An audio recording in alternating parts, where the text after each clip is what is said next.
This event is an experiment, fueled by reckless optimism. We went for it, willing to eat it along the way. The mountains and seafloors are infinitely patient. They play a long game, an immortal, geological one. We, on the other hand, are restless and obsessive, highly vulnerable, vastly underqualified. Our relationship status, complicated. We invited 12 surfers to Micronesia and exposed them to the elements and some really sharp coral. The results of our experiment are in. This is natural selection surf.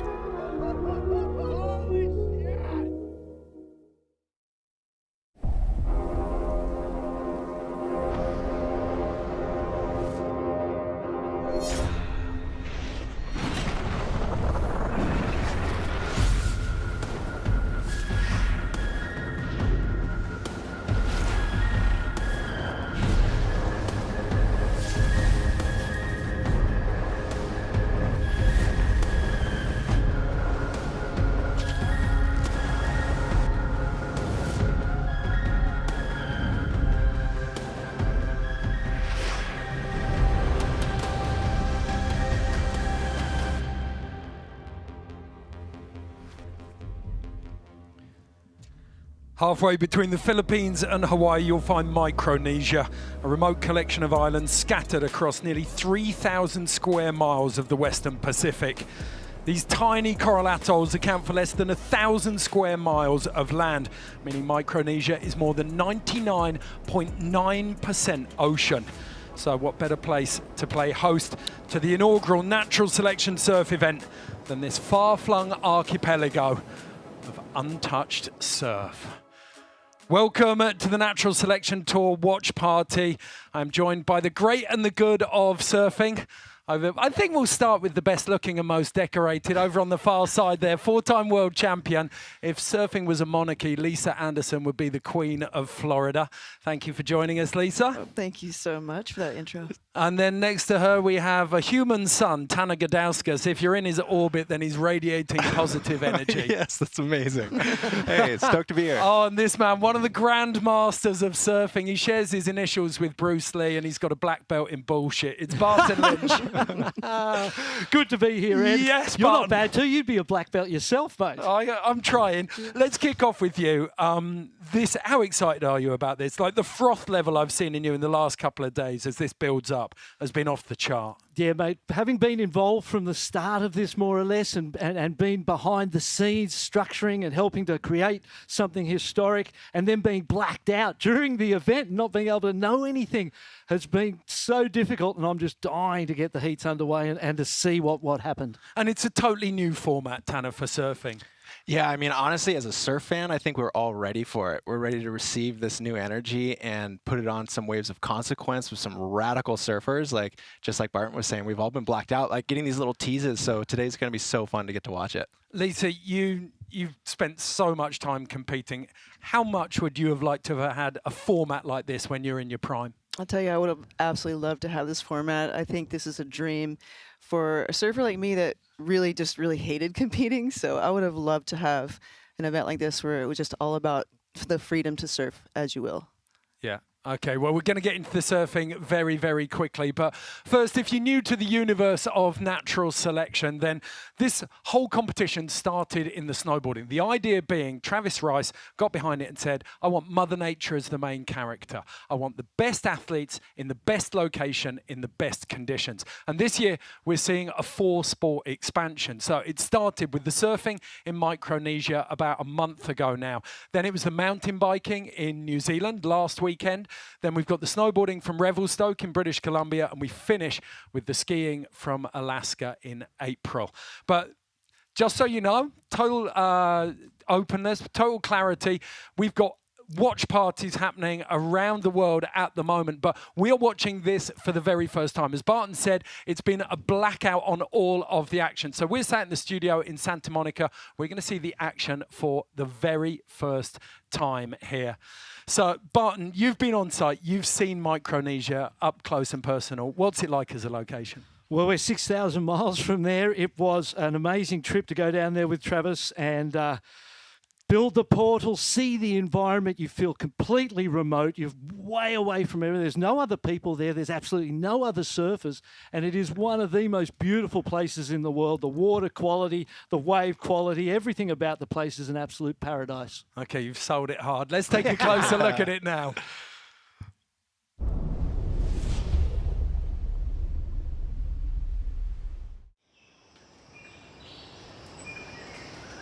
Located in the Northwest Pacific, Micronesia consists of over 2,000 small islands and atolls. The tropical marine climate is under a constant barrage from trade winds, currents, swell, tides, and typhoons. All of nature's rawest materials make it accessible only to the most intrepid oceanic explorers, presenting endless possibilities for surf.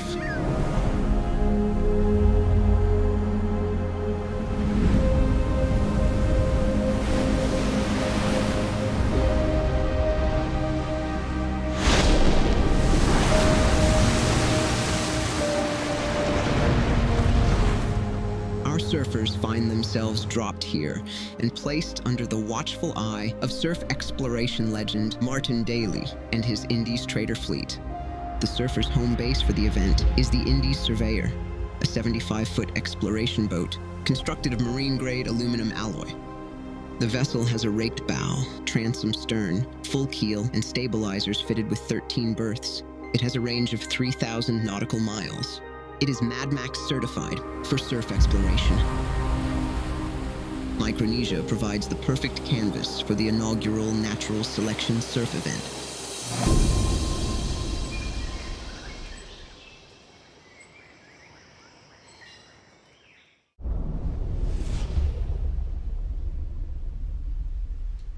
Mad Max certified. What a line. We got a glimpse there as well of the portal that you talked about earlier. You put some blood, sweat and tears into that. Oh, we sure did. We, everything was sourced on the island, and we, chopped all this stuff down and found all this driftwood, and it was a mission to get it built, but it was a beautiful part of the event. We got a glimpse of the wave in all of its glory there, Lisa. It looks like a monster.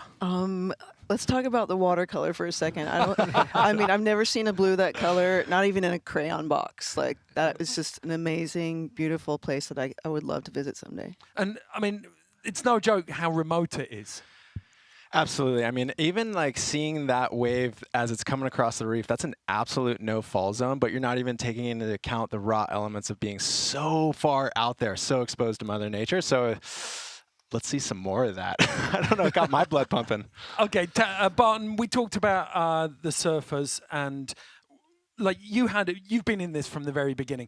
Why were they picked? Why are the surfers that are out in Micronesia there? What was the decision-making process? Obviously, it's a death-defying style wave if it's on, and so we had to find surfers who could handle that. But we wanted to find surfers who were, interesting people, not only great surfers, but people that captured the imagination of the public. We feel like we've got, the greatest field we could possibly have, and it's going to be amazing to see them take to these waves and express themselves in a format that's very different as well. Yeah, it's a pretty eclectic mix. We can take a look at the bracket now and see how our 8 men and 4 women are divided up.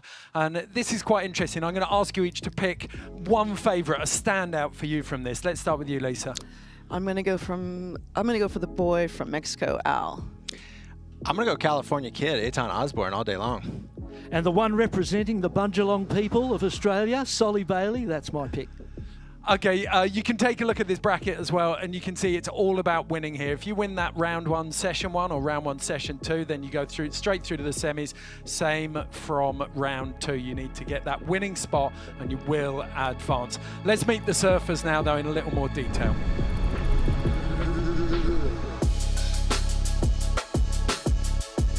My name is Alan George Cleland Quiñones. I am from Boca de Pascuales, Tecomán, Colima, mainland Mexico. I'm 22 years old. My name is Eithan Osborne. I'm from Ventura, California. I am 24 years old. My name is Harry Bryant. I'm from Noosa Heads, Queensland, Australia. I'm 28 years old. My name is Kauli Vaast. I'm from Tahiti. I'm 22 years old. My name is Mikey February. I'm from South Africa. I'm 31 years old. My name is Noah Beschen, 24 years old. I'm from the North Shore of Oahu. My name is Soli Bailey. I'm from Australia, Byron Bay. I am 29. My name is Victor Bernardo. I'm from Guarujá, Brazil. I'm 27 years old.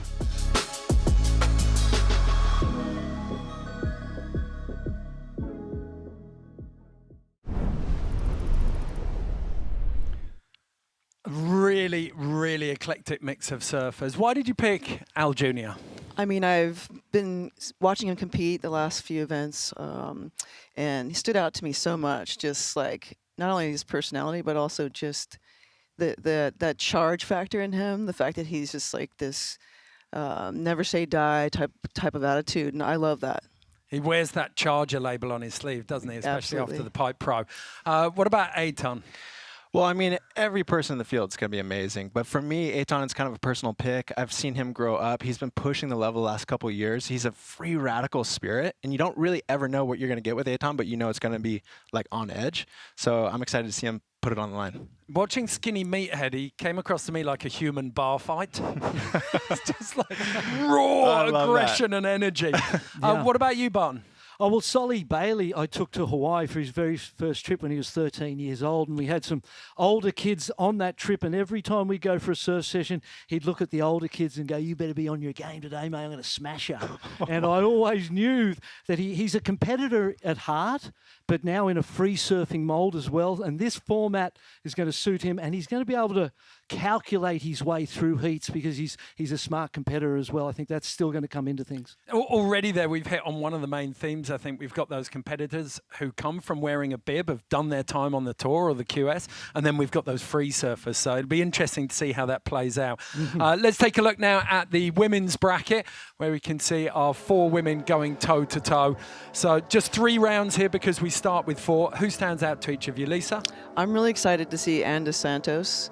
And knowing that she just competed at the Eddie Cal recently, the fact that she's, going to be charging, I can't wait to see what she brings. I mean, this is a big variety of different types of surfing, so I would love to see how she stands out. Tana? Hometown pick. I mean, this is the pride of San Clemente right here. It's Kirra Pinkerton. And then we have Coco Ho, the oldest in the field, and Milla Coco Brown, the youngest. So between them two, it's a toss-up.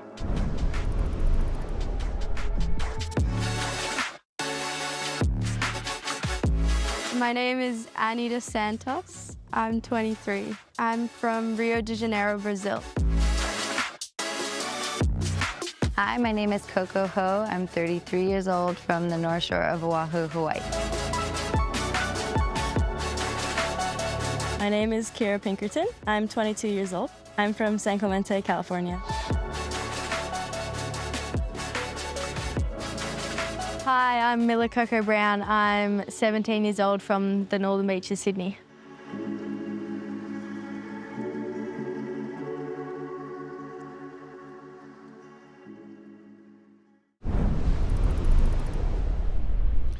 I see a theme developing in your picks, Lisa. You've gone for the Chargers. I mean, why wouldn't you? I feel like this wave is going to, require a lot of charging. From what I can see, just that takeoff itself, you're not going to want to hold back. I think my picks are ones that aren't going to, obviously, from what I've seen from their previous competitions. I don't want to do anyone a disservice as well. I mean, all of them are Chargers, especially Kirra. Well, yeah. I mean, in her highlight package, that wave at Bank Fault she got a couple years ago, I was actually in the water and saw how she approached the lineup, and it was so calm and collected. So in this new format where it's not just scores, they're like getting judged from the boat all the way back to the boat, I think Kirra's going to have a really good shot. Okay, she'll handle herself. You sat on the fence slightly between the oldest and the youngest. Yeah. What are you thinking? I just feel like the field is going to be whittled down by the conditions. You know, we saw that in that opening. I saw Coco Ho paddling on the shoulder of one of those massive waves, and it made you realise how big it really was. And so it's going to be a, you know, in a sense, a life or death situation where winning and committing could have serious consequences. And sometimes the innocence of youth means that you can throw yourself over the ledge and with gay abandon, but then sometimes a bit of experience tells you when to do it and when not to. It's all about that, isn't it? And we're going to get to see that very soon, and we're so excited, eh? Absolutely. Well, Tanner mentioned really quickly there about the judges. So how do you judge a crew of surfers of this kind of caliber and with so many different styles? Well, arguably, you need a panel of their peers. Let's meet the judges now. This event will change surfing in a very good way. I think the judging panel being just like older pro surfers has always been the theory we wanted to kind of just have that real like black and white take, like no numbers, no confusion. I think that surfing's kind of needed something like this for a long time. The natural selection crew have brought in these really iconic characters like throughout surfing. I mean, if you respect who's judging, then you respect their opinion, so it's like, makes it less of an argument and more of like, if anything, a conversation, or I feel like that's how it should be. I don't know how it's not like that, always. To me, Brad Gerlach is like one of the most iconic surfers the world has seen. I know this feeling of like the judge is not paying attention. Lots of surfers know that feeling, and I want to see the best of the best, and I don't care where people are from or what their hype is or whatever. When someone does something incredible, I'm like... Pam Burridge is the most decorated surfer in the whole contest. She has the Sydney Harbor ferry that's named the Pam Burridge. We know what we know because we've lived and breathed surfing for all these years, and let's see it, and the bar just got lifted. Crane's one of the best surfers in the world, in my opinion. I know that all these guys really look up to Crane. As like surfers, you always know who like won the session. There should be a peer judge in every surf event. It's like, who the fuck matters other than the surfers? If you're surfing good and you want to be on in front of people that you really look up to and admire. The format's super cool. Go out, get tubed, have fun with your mates, and yeah, have a good time. That is the most natural way to judge. To look at your friend and go, did you see that?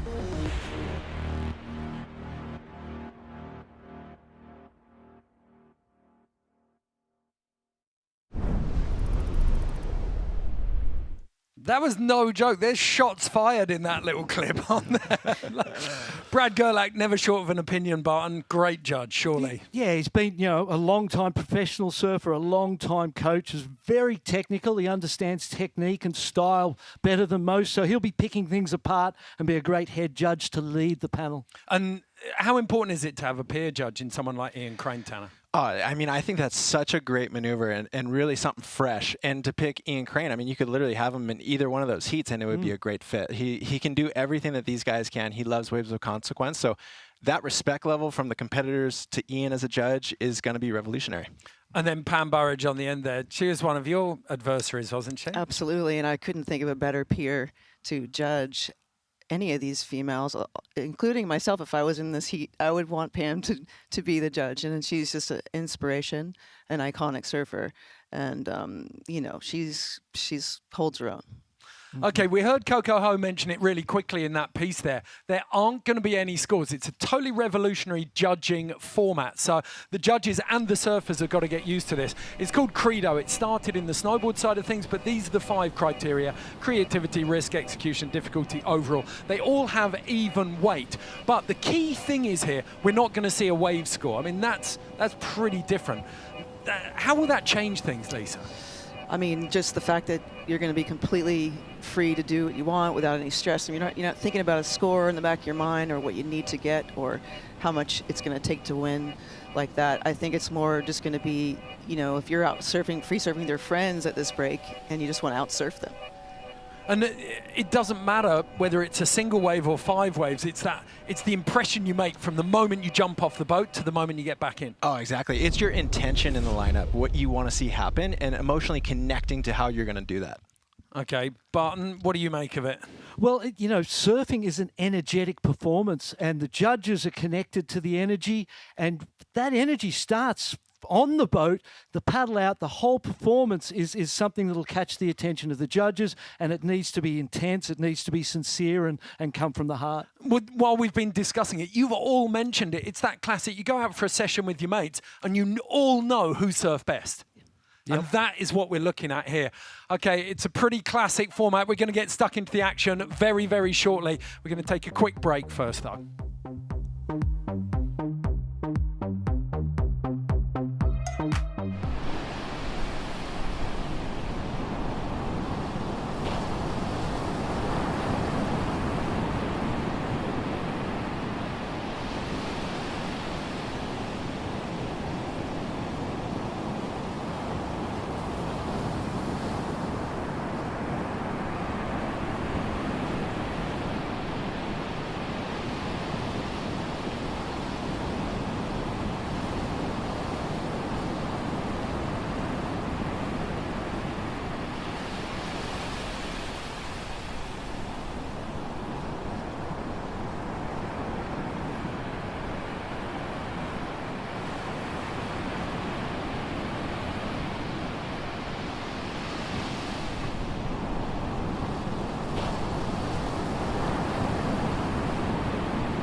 Welcome back to Micronesia. We are on a far-flung atoll, about to watch the first ever natural selection surf event unfold. Joining me in the studio, Lisa Anderson, Tanner Gadauskas, and Barton Lynch. We're sat in Santa Monica, 6,000 miles away from the action, but we're about to get it underway. The only thing we need to do is introduce the 5th and final member of our team. And he was out on site for the entire duration of the competition. He's probably one of the most renowned and infamous members of the surfing community. It's none other than Nathan Fletcher. All right, we're here. We're at the Natural Selection Surf Event, Micronesia. First day of the contest. Super honored to be here to witness what's happening for the progression of, you know, the sport of surfing. Super stoked to see what's gonna happen throughout the day. We definitely waited and tried to bring, you know, the viewers and the people the craziest, gnarliest conditions. As we said before, it's progressive surfing and waves of consequence, which I think we have today. We even have, you know, wind, it's nuclear. So that being said, we're just gonna go throughout the day. We have 2 heats of men and then 1 heat of women. The hard-boiled hellman himself. We've met the judges, we've met the surfers, but as ever at NST, the star of the show is always Mother Nature. This is our wave. From the first time I seen a clip of this wave, I was like, wow, this is a dream wave.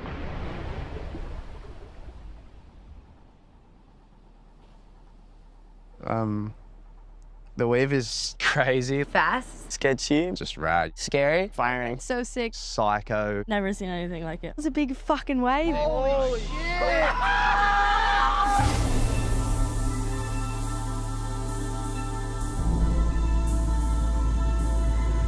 That's what's so exciting about coming to somewhere like this. It's all completely brand new to almost everyone that's here. The closest thing that I've kind of been to and that I can relate it to is like Indonesia, but in the ocean, it's got that raw Pacific feel. It's probably one of the gnarliest, hollowest waves you've ever seen. It's hard to tell what actual size it is because it's just so, just like top to bottom, straight from 100 foot of water to whatever the ledge is, like 5 feet of water.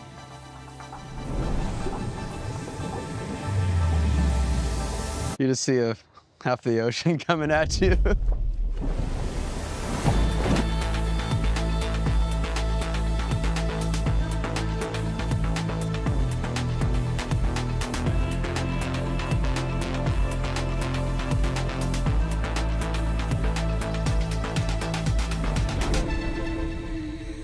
I'm looking forward to seeing what's going to happen. It's probably going to be pretty, maybe scary.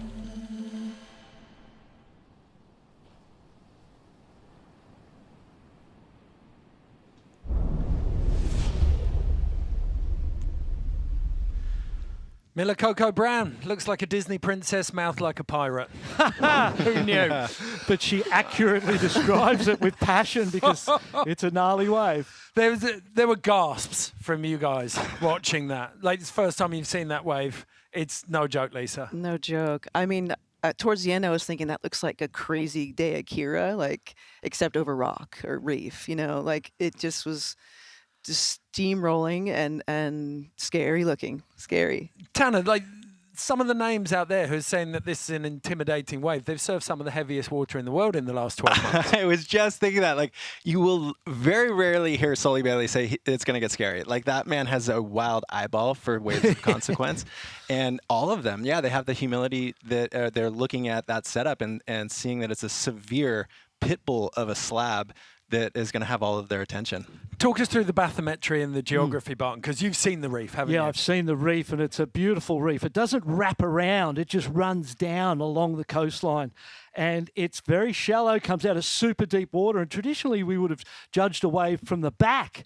If you were to judge that wave from the back, there is no back. It's 1 to 2 feet, but the face is 10 to 12 or whatever. So it's a thick, powerful wave. And as we saw in that highlights package then of the waves themselves, they're as perfect as waves get. Okay, knowing what you know now about the wave, Lisa, I was about to say, who do you think it's going to suit? But yeah, you've already chosen Al and Annie. I mean, I love all the picks here. Everybody's charges, everybody's, progressive and all that.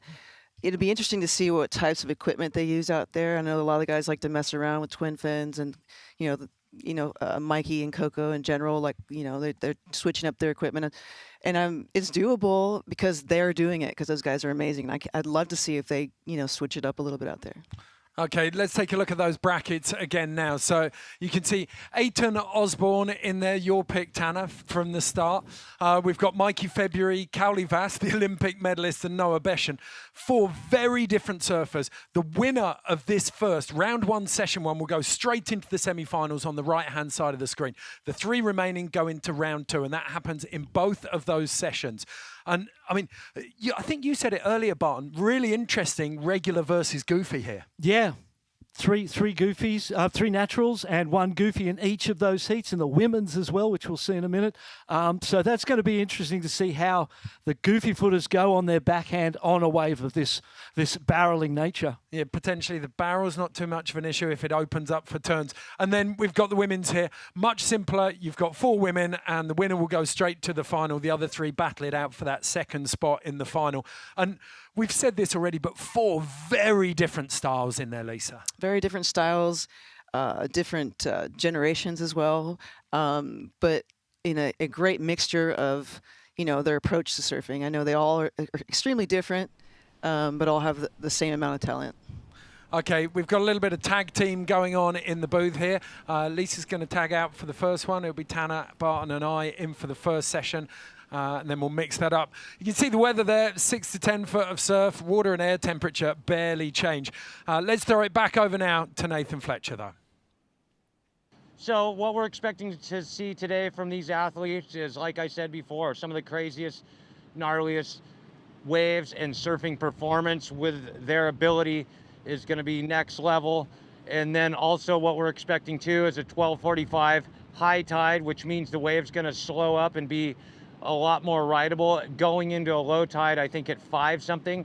And as we get into the afternoon, unfortunately for these girls here, it could start stretching and getting super shallow, super hollow, running down the reef. And basically it's just going to be critical to see what these surfers really do today on these waves of consequence. Waves of consequence, as called by Nathan Fletcher. You know this is serious. It is time now to get stuck into the action. The first ever NST surf event.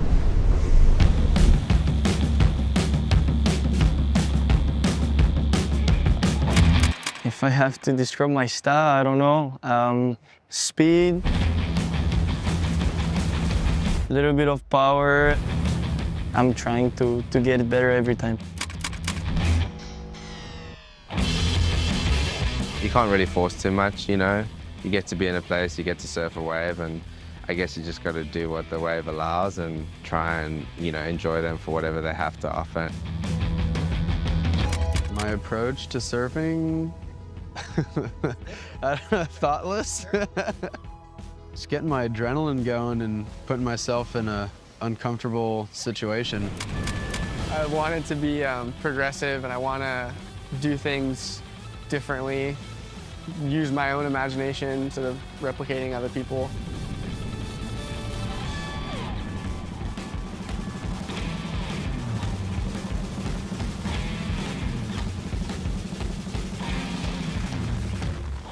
Oh my God.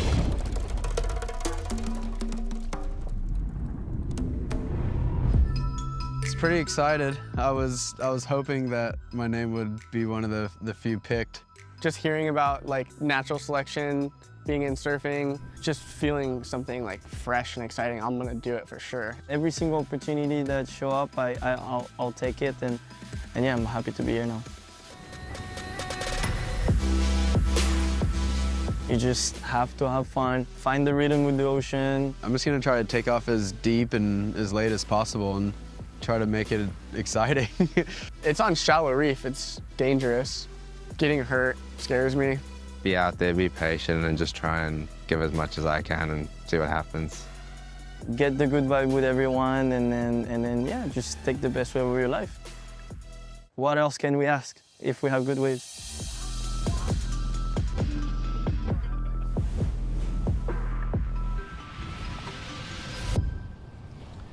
So this is the format. 8 surfers split into 2 heats. There's 4 rounds. It's overall impression, but critically there, you've got no surfing scores coming in. Instead, it's all about the judges' opinions. No, give me some. Let's fucking do this thing. Yeah.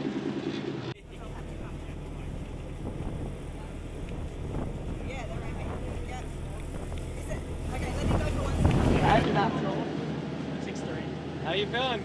Huh? How's Kauli feeling? Kauli is feeling good, bro. Paradise.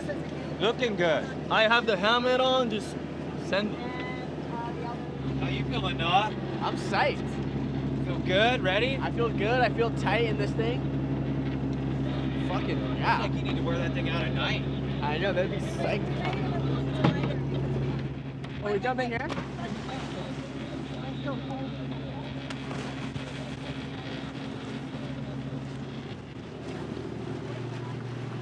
Mikey, how you feeling? Good. Good? Good. You look good.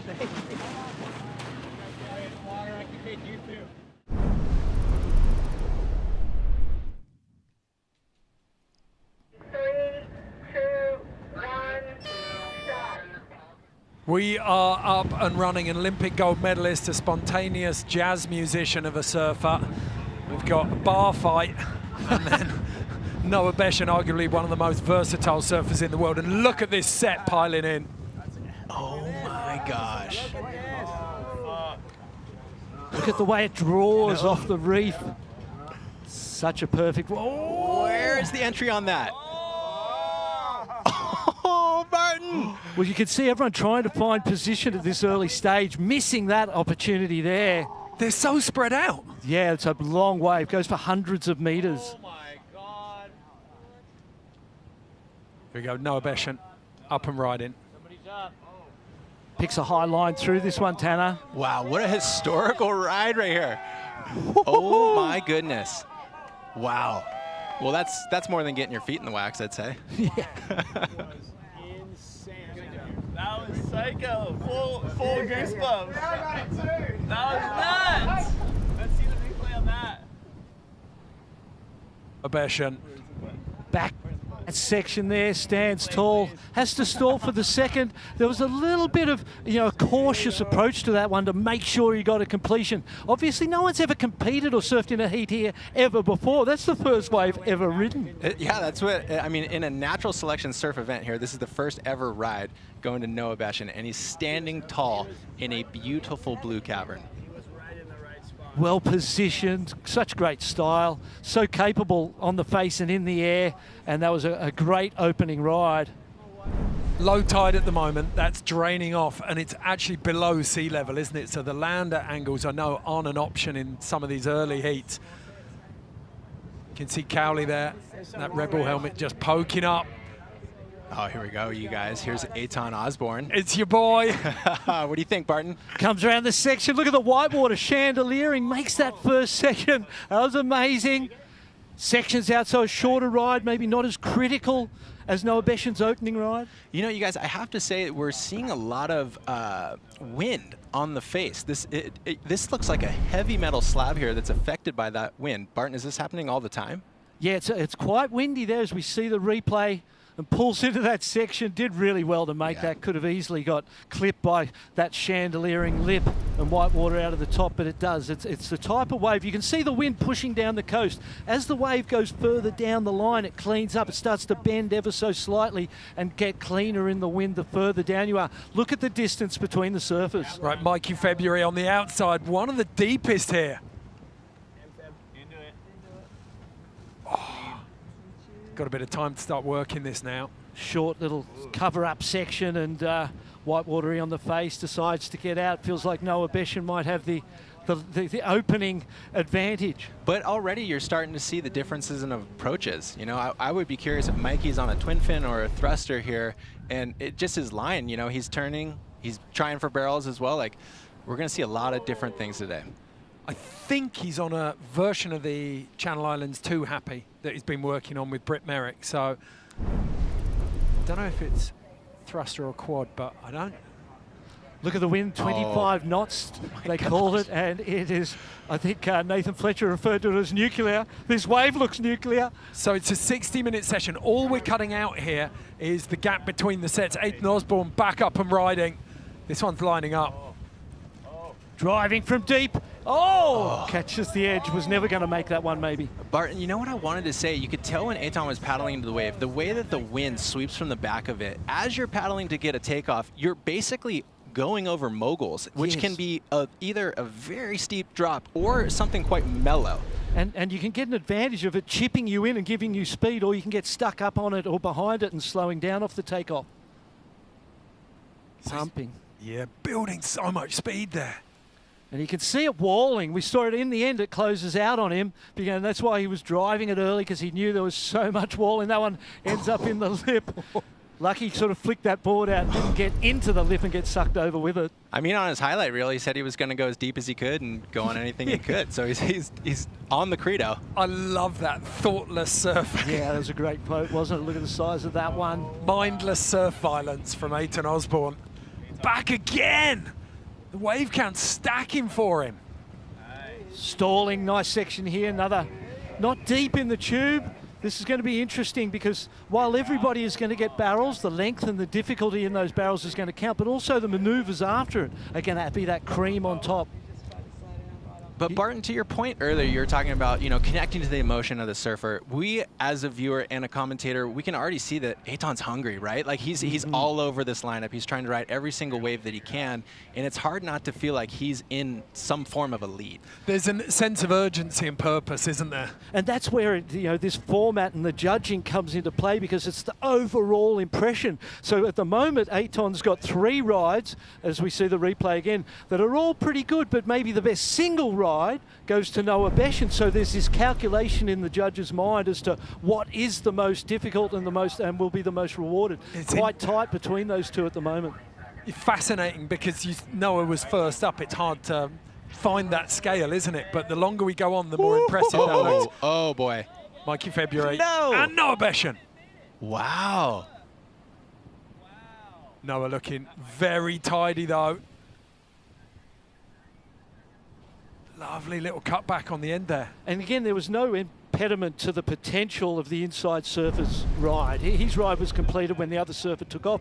As we see Mikey from super deep, backdooring. This might be the best tube ride of the heat so far. We see there, Beschen. I mean, 2 fantastic rides. I mean, Mikey was incredibly deep up the point there. That's going to mean something, isn't it? And this one on the replay from behind, little doggy door, tiny little exit, so well executed. Noah on his second ride, another good tube ride. This is tight. And again, gentlemen's rules. At the start of the heats, they drew for priority. Now it's just taking turns, just like a free surf would. And we can see the distance. It's a long reef break, so a lot of space for people. Well, BL, you and I, here we go. I was just thinking, where's our goofy foot in the lineup? And Kauli right here out the back. Oh, difficult one. Oh, see, that's so difficult on your backhand to be able to set that line, slow yourself down, and enjoy the barrel. And it's 30 minutes or so, you know, already into the heat, so he waited a really long time for that one, and it looks, given the chandeliering nature of these waves, it looks super difficult on the backhand today, Tanner.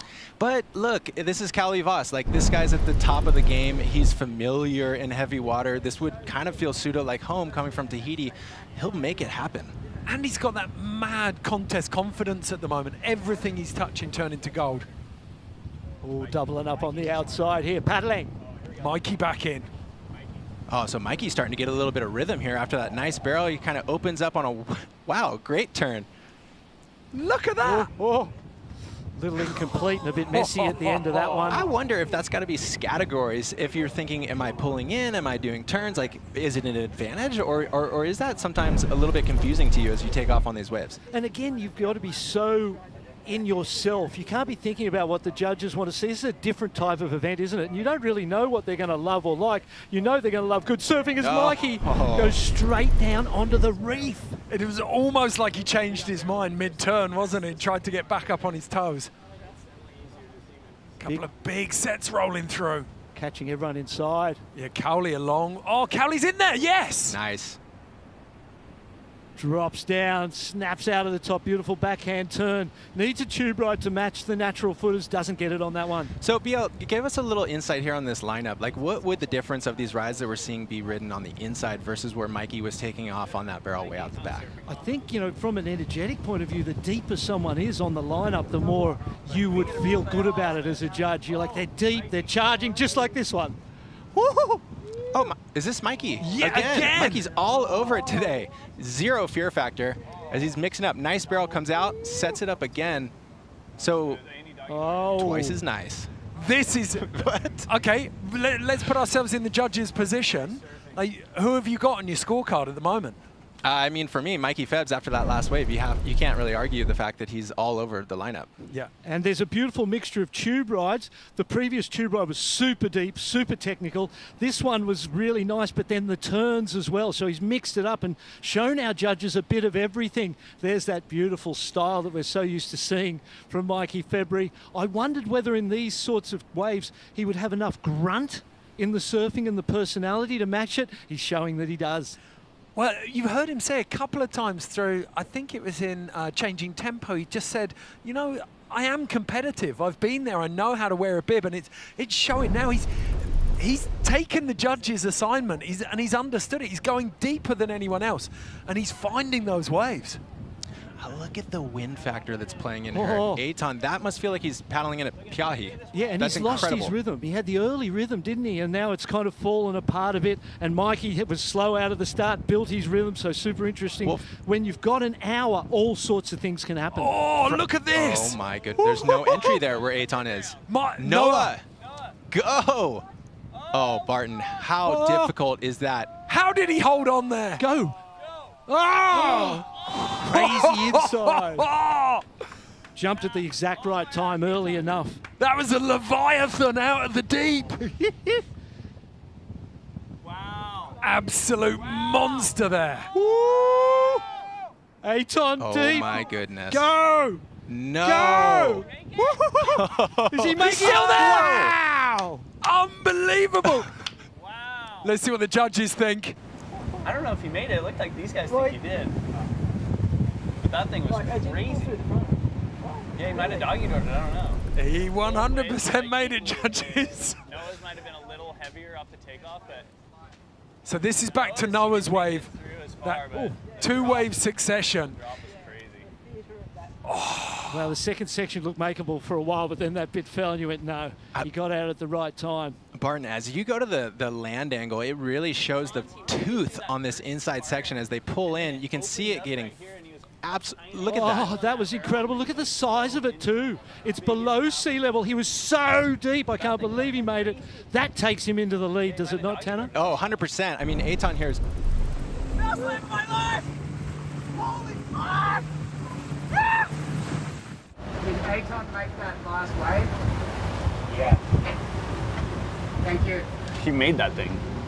That was a 10. Oh, for sure. Yeah. Mine's pretty blowing right now. Yeah. Yeah, understood. Yeah. All right. Then I'm giving it to him. Yeah, so Ian Crane called it. Yeah. There you go. What an exchange right at the close. We can take a quick look, recap some of those classic waves, but what an opener. That was heavy. I mean, BL, when is the last event you're hearing waves of your life go down in your heat? In the very first heat of the day, Noah Beschen started off so well. All four surfers, Kauli was a little out of sorts in that heat. All three of the natural footers surfed so well, got super barreled. Mikey had a period there where it looked like he was going to take the heat, but I think at the end, Eithan's incredible wave that Crano said might have been a 10 in a traditional sense was definitely a perfect sort of ride. One wave for Kauli Vaast. Yeah. And he couldn't make it stick.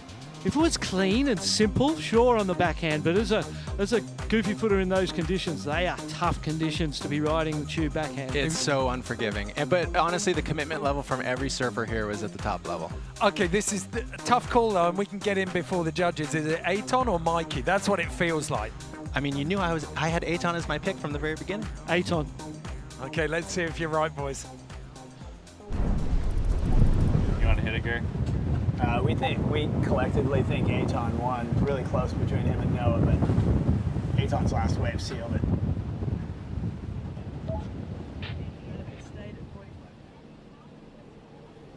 Okay.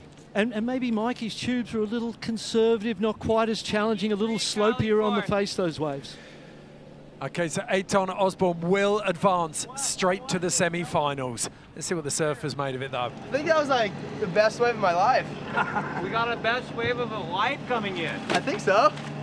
Dude, that thing felt pretty crazy. I just saw the takeoff and I was like, that's a straight closeout. And then he came back, he told me he made it. I was like, wow. I got Eithan's wave square on my head, too. Okay. So that was cool. We can't see from down here, so tell us what Eithan's wave was like. Oh, you guys can't see? Not really. So they were like set, like my wave and his wave were sets, and there's a couple sets that came in before, but we all pushed out on them. And then those last two came in, and my wave was like so doubled up, like super choku vibe, like on the floor. I took off and I like just made it under the lip, and I pulled in, and then I came through chandelier, and I was like, whoo! And then I saw the section stretching, and I pumped into it, and I was like, oh, I'm way too deep, and I jumped. And then I got smoked, sucked over, slammed my ass on the reef, got smoked, thinking about maybe I shouldn't have jumped. I'm still tripping out about that, I gotta see the clip. And then I come up and I see Eithan's fucking wave right on my head. every now and again there was a really good one. I think that set that Noah and Eithan got was the best. Like, I had the perfect view of both of their first sections, and it was pretty. Those are just the best ways I came through. You kind of had to just be patient and hope for something that cleaned up. Yeah. Wow. That was really heavy. We'll take a breath now. This is the bracket, so you can see Eithan Osborne straight into the semi-finals. Mikey, Kauli and Noah all going into that round 2, session 1. We're going to be bringing you round 1, session 2 very shortly with Soli Bailey, Victor Bernardo, Alan Cleland and Harry Bryant. Right decision, boys? Right decision, mate. Felt right to us. Yeah, I loved it. Yeah, it's... what we talked about, all of that judging, it feels quite complicated. It feels a little involved when you're talking about it, but when you see it in action, it's who won the session.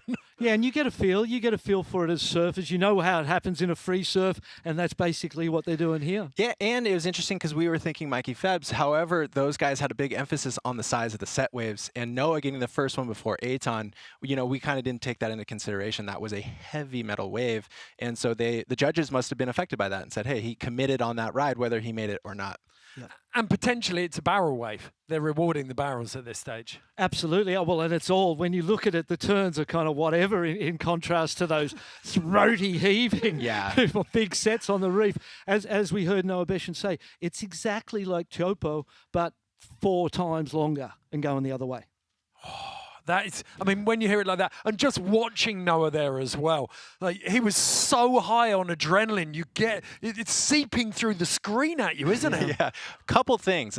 Great that we're hearing the judges' insight. That's insane. And then to get the surfers right after their heat, like you can't get a more raw feeling from a person rather than them just paddling back to the boat and being like, I just got smoked by Eithan's wave, or I shouldn't have jumped, I should check the clip. Like he hasn't even seen that ride yet himself. So it was really cool insight to see that. Barton, you were going to say something then? Or were you just... Oh, I'm just so excited to see this thing running and to see the performances, to see the judging, the way that was working. It's on track, and we're all very excited to see this next one. Get it on. Yeah, we're going to get stuck into that very shortly. Before we do, though, one of the partners that Natural Selection's teamed up with from the very beginning, you've been a part of from the very beginning, a New Earth project. Yes. Talk us through it a little bit. What is it and what do they do? A New Earth project is an initiative of Atlantic Packaging, which is the largest privately owned packaging company in North America. And Wes Carter, the owner, realised he was the problem. He was creating the plastic, the supply chain packaging. And he thought, well, if I'm the problem, maybe I can be the solution. And so they've gone about reinventing the supply chain, reinventing packaging. They've done it with surfboards, as we can see here. No plastic in surfboards packaging anymore, all completely curbside recyclable. And it's an amazing initiative and great that surfing is such a big part of this push to rid our world's oceans, rivers and lakes of plastics. Okay, and I mean, a lot of the major brands starting to use this now, aren't they? Yeah, all the major brands. Everyone's going to be coming to use it. You know, you imagine wrapping all that bubble wrap on your board nowadays. You know, it's an insult. So, yeah, they're doing great things. Okay. Well, we're going to get the second heat underway, second session underway very, very shortly. Barton, you're tagging out for Lisa, I think, on this one. But no! I'll watch it from back there. Okay, we'll see you very shortly with session 2 of Natural Selection Surf. We're going to chuck over to Nathan now, though.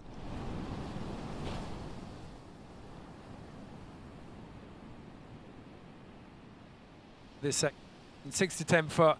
Wind is the big thing that we've been keeping an eye on, 25 miles an hour. But interestingly, as the wave hits the reef... Right now, we're just seeing the very beginning of the event. So I did see one ride where I couldn't even talk to the camera because it was just so insane. I couldn't help but look.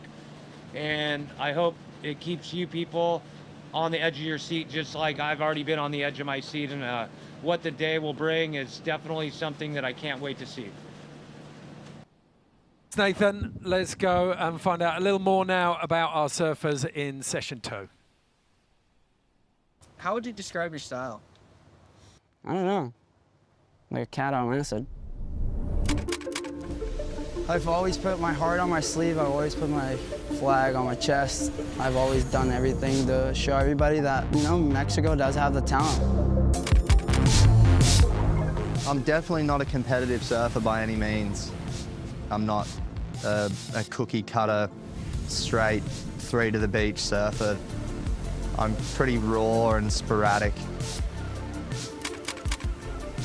Competing is sick, but free surfing, having fun and not having that pressure feels much better. I'm Brazilian, man. I have the blood of wanting to win, of course. My relationship with competitive surfing, like, you know what, I kind of realized towards the end of it that it wasn't making me happy. Like, I was sort of burnt out on the whole side of things of competing. I'm pretty excited to see how something different turns out, and I'm stoked to be a part of it.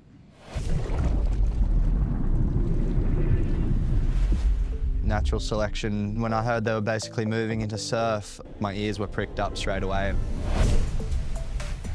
Feeling that, like, just that excitement, that's what you strive towards, like, being a surfer. I was really on the inside just hoping, wishing it would happen, and when it happened, I was very, very excited about it. It could be something that's going to change the rest of surfing history. Like, we're all kind of getting a chance to do what we love doing, which is like showing our art form in surfing. I don't know. I'm just looking forward to getting really barreled. I just want to fucking really send it and prove everybody in the world of surfing that shit's gonna go down.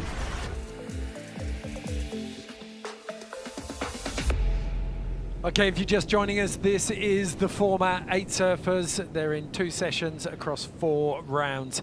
We've got 2 heats, and then it's semis and finals. Let's get stuck into the second session. All right, Victor, you're getting ready for your first heat. How you feeling? All sorts of motions right now. The waves are pumping. I saw guys from the first heat getting super barreled, so I'm excited, and that's what I want. I want to get barreled. How you feeling before your first heat in the event? Oh, I'm feeling fired up. I'm gonna get to surf with fucking a good crew of friends, and hopefully a couple of big sets come in and fucking we go off. It's nuts out there. Where it's all we hoped for, you know. It's kind of, you know, there's a little bit of wind. It's pretty hectic. We've seen some really crazy waves today. They're the sort of waves you can't put a number on. They're the sort of waves that you would call the waves of your life. And I'm psyched to see. Hopefully, we all get a chance at one, and we all make them, because it's firing. Feel good. I had a little warm-up session this morning, got a nice little wave under my belt, and I'm feeling good. He's out of here. All right. Copy that. 30 seconds from the start of heat 2. Okay, we've got 3 full-blooded competitive surfers in Soli Bailey, Victor Bernardo and Cleland Jr. They've all spent time in a bib. Harry Bryant, self-confessed the outsider there in terms of competition experience, but he's also the only goofy footer up and running now in the second session. And it's Cleland Jr. first up. I mean, Ed, now that we're able to kind of settle into the format and the conditions, it's cool to see these guys. This is a great fresh crew right here and a great matching within the 4 of them. Harry bringing in that goofy foot like you're saying, but he has a very raw approach to things, whether it's a bigger surfboard that allows him in earlier or a deeper positioning. And here we see Victor Bernard kind of possibly getting something from the inside, which we know has the potential to get a score too. Just standing up through that first section, trying to line up the barrel. It's a taster. I like to call that dog's bum sniffing time. What type of board was he riding just then? It looked a little bit not like a thruster there. Oh, here we go. Here's Harry Bryant. So the thing I feel like I'm noticing here on the backhand approach is that you do have a better shot at a crisp turn. However, like dropping the e-brake to get a barrel is going to be a lot harder once you're engaged with turning. And Lisa, to your point, I think that's got to be an album board that Victor's riding. I wouldn't know what the fin setup is on it. Yeah, I thought I recognized it. I was just curious because, I mean, like I said earlier, there could be a lot of different equipment. Oh, here you go, Lisa. Who's this? Here we go, Al. Lisa's pick. He's a cat on acid, right? I love hearing all the enthusiastic comments in the background. So good. Oh, my goodness. That must be another one of those sets, Ed. Absolutely heaving. Oh, my God. Through that shallow section of the reef. Oh, he's good. hit. Who was that? That was Soli. Soli, that was a heavy wave, man. That was the heaviest wave. That was the heaviest wave ridden so far. Oh, that was yeah, it's a Blades are pretty key. What was that thing? He was so far up. This is Al. Okay, let's take another look at this. Okay, so it looks like Al here, possibly on the first ride. I'm not sure if Soli got one behind it, but Al is so innate in tube riding. He's able to adjust himself with those little critiques and make sure he's maximizing his tube time. He has a supernatural ability to find the right wave and get as deep as you possibly can. So possibly that's what I'm thinking is we saw Soli going over the falls there in the background. I'm not sure, do you guys see that? I missed it. Right. Oh my God. Yes, make no mistake that Soli would be on the set wave of the day. Wow. The guy is like that. Yeah. Well, those two, both of them were out there hunting for that, weren't they? We saw before that Victor and Harry both kind of take something, one of the smaller set waves, but those boys just waiting for these absolute giants. Lisa, what's your thought on that? Like, if you know a set wave like that is in the water and you're in a heat, are you going to take the time to sit out the back and wait for that, knowing it's going to be pretty heavy to get it? Or do you kind of do you kind of get a little rhythm going underneath?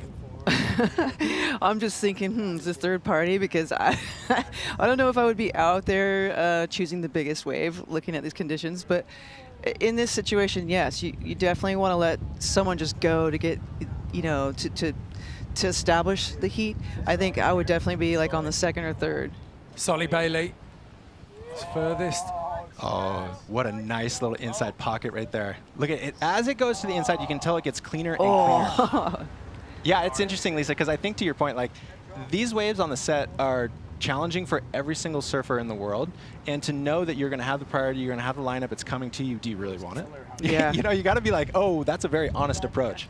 Well, we talked about it at the very beginning. Everything you do when you get off the boat is counted by the judges. The fact that Soli was even throwing himself into that, prepared to go over the falls, and then he's come right to the almost, well, it's not the shoulder, is it? But what a bizarre place to take.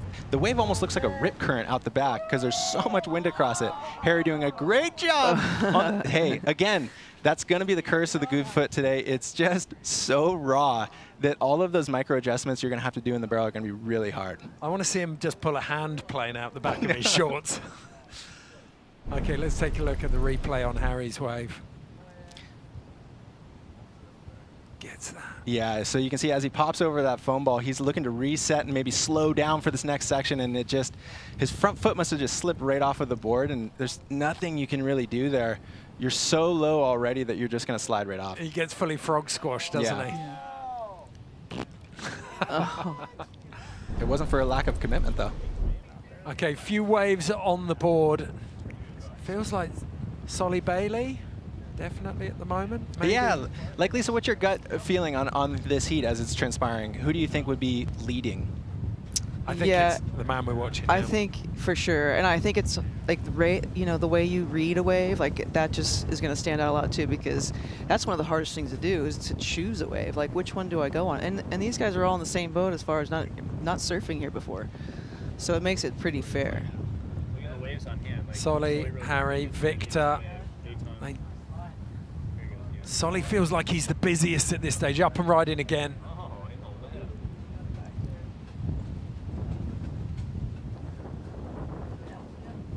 That was pretty sick. Lip, copper lip lash. Yeah. Yeah, Soli's been everywhere so far.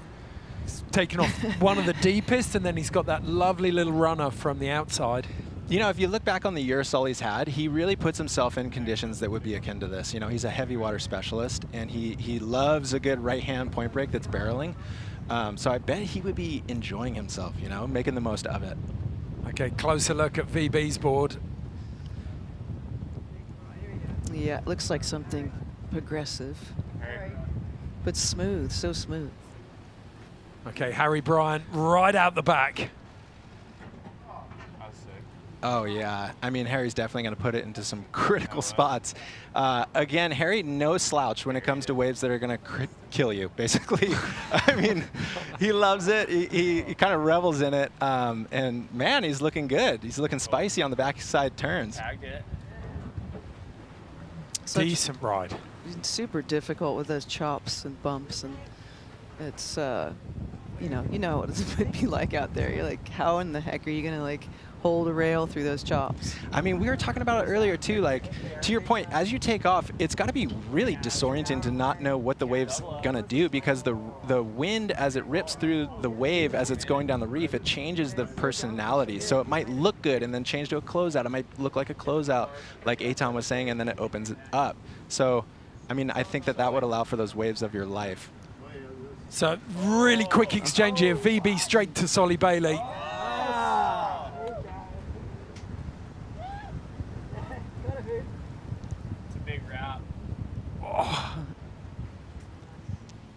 Beautiful bit of work. Again, Soli Bailey just so busy, start to finish. He wants into it all. Yeah. Oh, I mean, he's absolutely loving it out there. All right, here we go, you guys. This looks like Victor Bernard as... Did we miss this wave? No, he was on the wave beforehand. So we're getting a replay of both him and Soli. Just cruising through that. That board almost, you called it smooth. It's really... It looks so smooth. It fits perfectly on that wave. I mean, and the drone footage is absolutely amazing. And then Soli wrapping that one. Just getting tumbled, rumbled by the white water. There's a lot of courage to spin around on one of these big ones. Okay, just over halfway through the 60 minutes. Only the winner advances to the semi-finals here. The other three are going straight into the second session. If you watch all of these surfers, all four surfers looked like they were paddling in, essentially. They looked like they were paddling back to the boat, and I'm wondering if there's a little bit of a current that's running through the lineup as we see Al get another great ride. Yeah, it's an interesting point, because you would have the wind pushing from your back, yet the current pushing you from the bay to the tip, and that's got to be pretty bizarre. Well, how is that one behind him? Hands on head. What was I thinking? I should have gone for the next one. Decent barrel there, though. Just escapes that guillotine of a lip as well. Yeah, at least I mean, when we're seeing that drone footage, all the different angles, this feels more like a surf movie than a webcast, actually. It's gorgeous. Yeah, it is. The color blue is crazy, huh? So Al Cleland Jr. with a couple of waves to his count now, but it feels to me 20 minutes left that Soli Bailey's got the lead. VB paddling in though.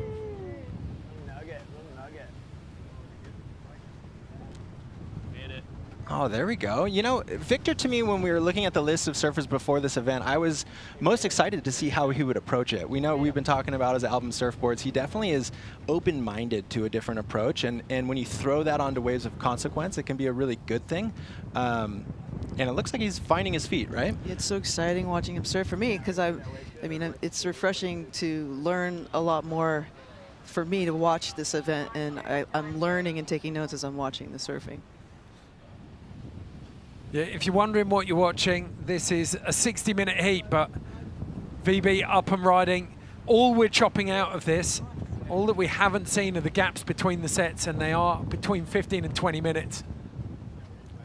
VB with another one there. He's getting busy towards the end. Yeah, well, I mean, that's like we talked about in the last heat. Does that start to create that impact on the judges? You know, he's kind of telling a narrative. He's riding a lot of waves. He's getting barrels. Here we go. Harry, who would have a bit more of a anchored out approach.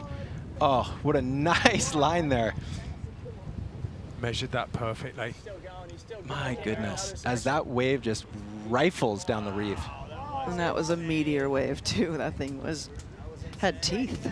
So I know from Harry, that's a T. Patterson, I think, and that would be a shortboard he's on. You know, it's kind of interesting to see, like, these waves from the beach angle, they look 8 foot, 10 foot square. So the entries, if they're riding smaller boards, must be somewhat achievable. You know, I don't want to say easy by any means, but if the wind is at your back and you're able to push over that pool coping, it might give these guys that ability to ride less rail line and therefore slow down in the barrel. First couple of waves he had, that board did look a little bit twitchy, didn't it, as well? Look right at home there, though. Look at that, that's the first one. 2 barrels. Pulls back up in here. So honestly, like when I'm watching this, I'm thinking like, okay, in Micronesia or anytime you're surfing a slab, you're seeing the exit as a surfer, right? And so that was so beautiful that we had the drone angle coming from behind it. You can tell Harry, he's not able to pull out. There's no channel. So he's really committed, and you have to ride the wave and essentially doggy door onto dry reef. Okay, that is the buzzer. Let's take a look back at some of those waves. Not as clean cut as session one, I don't think. Had some great waves though. Harry Bryant getting into one of the first ones. But VB definitely made his presence felt. Yeah, I mean, honestly, this has just been cool. So many different approaches. VB almost looks like he's on a step up. Soli riding basically anything subterranean in the water he's ready to go on. And then your pick as well in there, Lisa. Cleland Jr. had a couple of beautiful waves. Such great surfing. The lines he's drawing, I noticed that a lot of the guys are having to straighten out on waves, not even be able to kick out the back because of the way the wave's breaking. Okay, where do we go on this? What do you think? I personally think Harry Bryant. Lisa? Yeah, I'm gonna go with Harry too. Okay. We're going to find out very shortly from the judges as the riders make their way back to the boat. Certainly celebrating that one. What do you think? I'm kind of happy to still go with Soli's. So bad for Soli.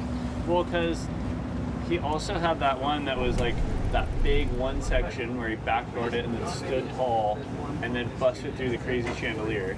Super deep. And did a nice carve after to go with the other one. Yeah, which sort of matches Harry's wave just then. Harry's wave just then might have been a bit better than that one you're talking about, but with Soli's like heroic thing. Yeah, because in Harry's other best wave was just that three-turner. Yeah. You know? Yeah. I think Soli would pick. I like the idea of rewarding the go for it thing anyway, because I think that's what we're here for. Okay, it's confirmation there. Soli Bailey takes the heat. So we talked about that attitude at the very beginning, and the judges have taken that into account. Yeah, you definitely need to go for it. Obviously, that's what's being judged the most is this like that attitude of just going for it. Some really violent floggings, like, yeah, Soli cut his arm open, I pulled my back out. Some of the gnarly, scariest wipeouts, and some waves that came through too. I got one on the head that was just like, I thought I was gonna die. This is what you wanted, carnage, and you're copping it. Well, looks like Soli the winner. Copped it. We're waiting to get it. You win just making straight closeout, taking off on closeouts.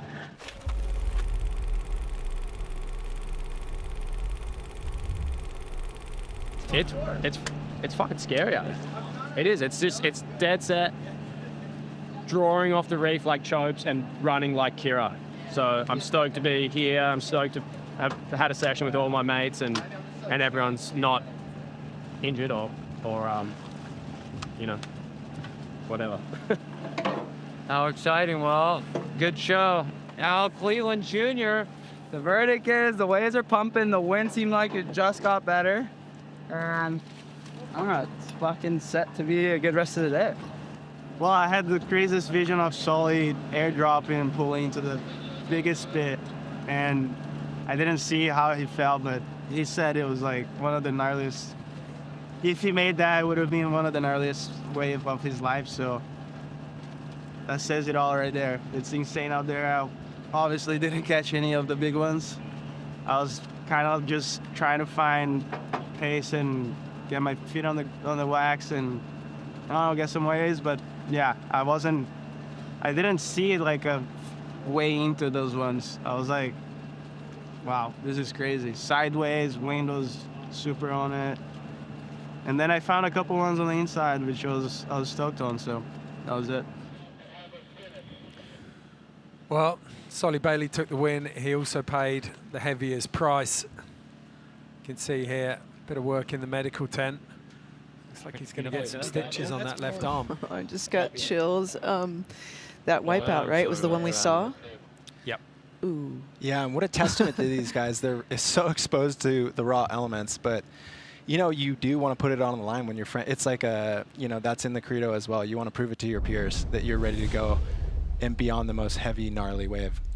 Okay, this is what the bracket looks like now. So Soli Bailey and Eithan Osborne already through to the semi-finals. Mikey February, Kauli Vaast and Beschen going to battle it out in round 2, session 1, then round 2, session 2. VB, Cleland and Harry Bryant get their second bite of the cherry to try and make it through to the semi-finals. Already had some heavy waves, and when those kind of chargers start talking about how scary and frightening the waves are, it's legit. It's no joke. My mouth has definitely dropped watching a lot of those waves, and I just can't believe what I was seeing. Yeah. I mean, there's such a difference of being a couch quarterback, right? We're in here like kind of analyzing what we can, but to hear it from those guys when they get right out of the water, and the majority of them saying, like even VB saying, hey, there was sets out there, I didn't really see an entry point to them. Soli just taking grenades on that one from deep. You just know that it's just so high stakes, and they would be able to ride those waves. They specialize in that kind of stuff. So it's still challenging to them. It's actually radically exciting. If there are any questions around the judging as well, Lisa, it feels like they've been answered by what we've seen there. For sure. I mean, I know those guys are just picking apart those waves and coming to the conclusion that the person that's charging the most and taking the risk and really like surfing to that criteria is going to get through. And Tana, I mean, you look at that. Do you see? It feels like it's really open in both of the men's second sessions there. But they're great heats. I mean, almost they just, no matter what, it's just getting better and better and better to watch. I mean, that first heat, I'm going to say, like, Beschen, he charged, and if he had made that wave just like Eithan, that could have swapped things. And Harry, as a goofy foot, for him to put that much of a performance down is incredible. And so, like Alan was saying right at the end there, it looked like the winds were getting better. It should feel like the conditions improving, and who knows, but I mean, that only would mean more waves of our lives. So it's a win-win around here. Okay, we're going to head to the break very quickly. Before we do, though, we want to say a massive thank you to all of the Industry Alliance who've been supporting natural selection. They support us, so please support them. Quicksilver, Roxy, O'Neill, Channel Island Surfboards, Lost, Vans, all of those guys, thank you so much. We're going to a quick break. When we come back, we'll have the first round of the women's.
Welcome back to the Western Pacific, Micronesia to be specific.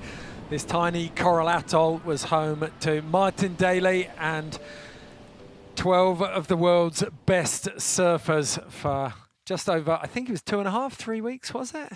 That was the potential window was that long. Yeah, they got a swell kind of right in the middle of the window. And boy, what a swell it was. We've had our first taste of it with the men's sessions 1 and 2. We're about to get stuck in to the second set of action. It is the women's session.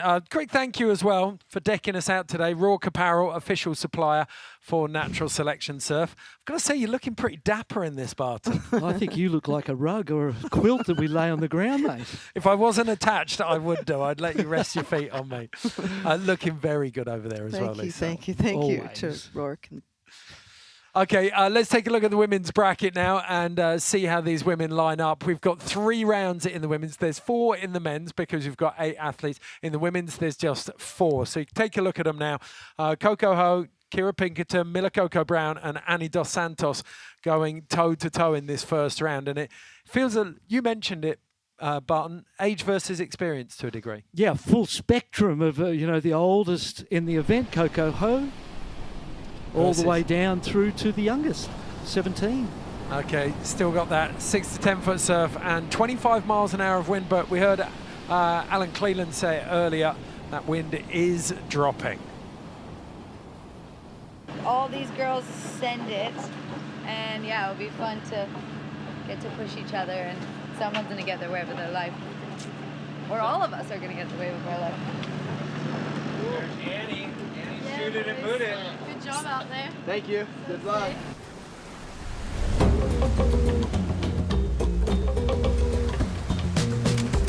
I've always loved big waves. I love charging. Yeah, I kind of want to just put myself out there and see what happens. I love competing. I get to be in an environment with people that, are really good and are really onto it, so it kind of makes me step up to that level. I never announced retirement, I guess, as a competitive surfer when I left the tour, because I do still care and would want to throw on the jersey in situations like this. My theory right now with competitive surfing is just stay ready all the time. I'm definitely a very competitive person, but this comp is like a perfect in-between of where I can still be competitive but do the free surf side of it as well. So it kind of just lined up perfectly with my goals for this year. The coolest thing about this event is it's very off the grid. A lot of people don't even know where we are. I just heard it was in a super remote location and there was epic waves. I said straight away, that's exactly where I want to be. Everyone who's been invited to this event, I've always looked up to in their surfing, and to know that we're going to be surfing some solid waves with some bigger barrels is just pretty awesome. It's a pretty sick crew of people. Doing a comp with them, and not just a normal comp, but it's like a fun comp where you pretty much just get barreled and have fun. Yeah, I'm super excited for what's to come.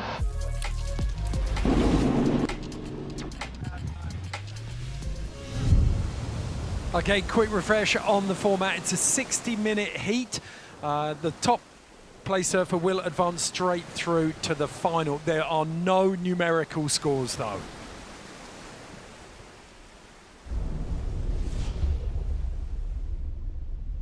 How you feeling, Annie? Feeling good. Yeah, you're Excited. looking good. Thank you. Helmet, impact vest. I feel like there's no doubt you're gonna charge. Yeah. I mean, we're in the middle of nowhere, so I'm like, whatever can help me, helps. Are you excited to surf with Coco? So excited. I had her in my heats at Pipe, and it was so much fun. How long have you been watching Coco surf? Since I could understand what surfing was. I remember when I met her for the first time, I was tripping, and I still am every time I see her. I'm still tripping when I'm surfing with her. It's so sick. Excited. I'm way too excited. Way too excited. Waiting for that adrenaline to kick in, and then it's gonna be crazy. Okay. Women getting in the water for the first time must be pretty nerve-wracking, Lisa, considering what they've watched unfold in the 2 sessions before them. I'm a nervous mom for sure right now, but I'm so excited for them and look how far women's surfing has come to this point. I'm so proud of them. Okay. Barton? Yes, mate. Your pick? You've got Milla Coco Brown. Why? Yeah, just because of that sort of bold, brash attitude that she has. What the judges have shown us already in those first 2 sessions of the men is that you must charge. You don't need to make them even. The bigger, the more difficult, the more complicated that you attempt, the better the judges are going to like it. So I feel like Brown has got everything she needs in attitude to make that happen. Okay, Annie Dos Santos, first surfer up and riding. That's Annie. Comes around this section, looks and just jumps quick as it runs off, and white water on the face there, so most probably a good idea. Big set approaching. Yeah, I saw that. I was watching from downstairs. Coco Ho. Coco up and riding, threading that one. Oh! Nice. Yeah. She got clipped on the way out, right? Did she fall? I think she got hit by the wave on the way. Here we go on the replay. Nice little section, drove from behind, but you see the way the lip pushed the board back towards her. That was a dangerous situation. First real tube of the women's sessions, coming from deep, and then finds that perfect little exit, but then gets clipped, but you call that a make. Yeah, I was going to say Coco is the most technical surfer for me. Like, she's got so much technique. Yep. So much fun to watch. Milla Coco Brown. Milla Coco out the back. Fades it down, way back, a smaller wave. Will it stand up down the inside? Nope. So really just kind of a warm-up ride for Milla. It's always good to get that one warm-up, but watch out for the second and third ones, right? The ones behind. Replay. Can see a little flatter on the face there. Nice wrap. She's got incredible turns, incredible airs, great tube rider, so she's got everything she needs. I would like to see her. succeed. I would like to see her and Aaron Brooks compete because they're like kind of the, you know what I mean, like a mirrored image of each other. Guaranteed we'll see that one day. Kirra Pinkerton, fell off the front. Looked like she caught the nose of the board, perhaps, Lisa. Yep, a little bit, maybe weight forward a little, a tad, which, I mean, maybe it's a little bit of nerves maybe at the beginning of this heat session. Here we go. Let's have a look at the replay. Foot on the back, lifted the nose up, drives off the bottom. And it just caught that rail. It was a perfect tube section. Unfortunate missed opportunity. We know as a young girl she spent a lot of time in Kauai as well, so comfortable in big waves. Okay, gets another bite straight away. And I think I see what happened the first time. You see that ledge pop up underneath her? I think that's what got her caught that first wave, right? Yeah. Ended up on her tippy toes there and then into the lip. It looked like she went over with it. I'm actually scared to see the replay of this one. But all 4 surfers got a wave on the board now. And as you said, Lisa, they've got that first one out the way. They can start to settle a bit. Yeah, have a look at this one here. Who's deeper? Milla Coco Brown charging through that one. Nice wave. Look at it.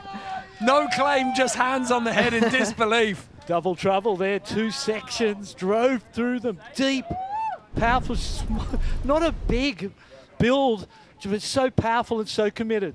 What an amazing, her line just then to pull tuck under the lip.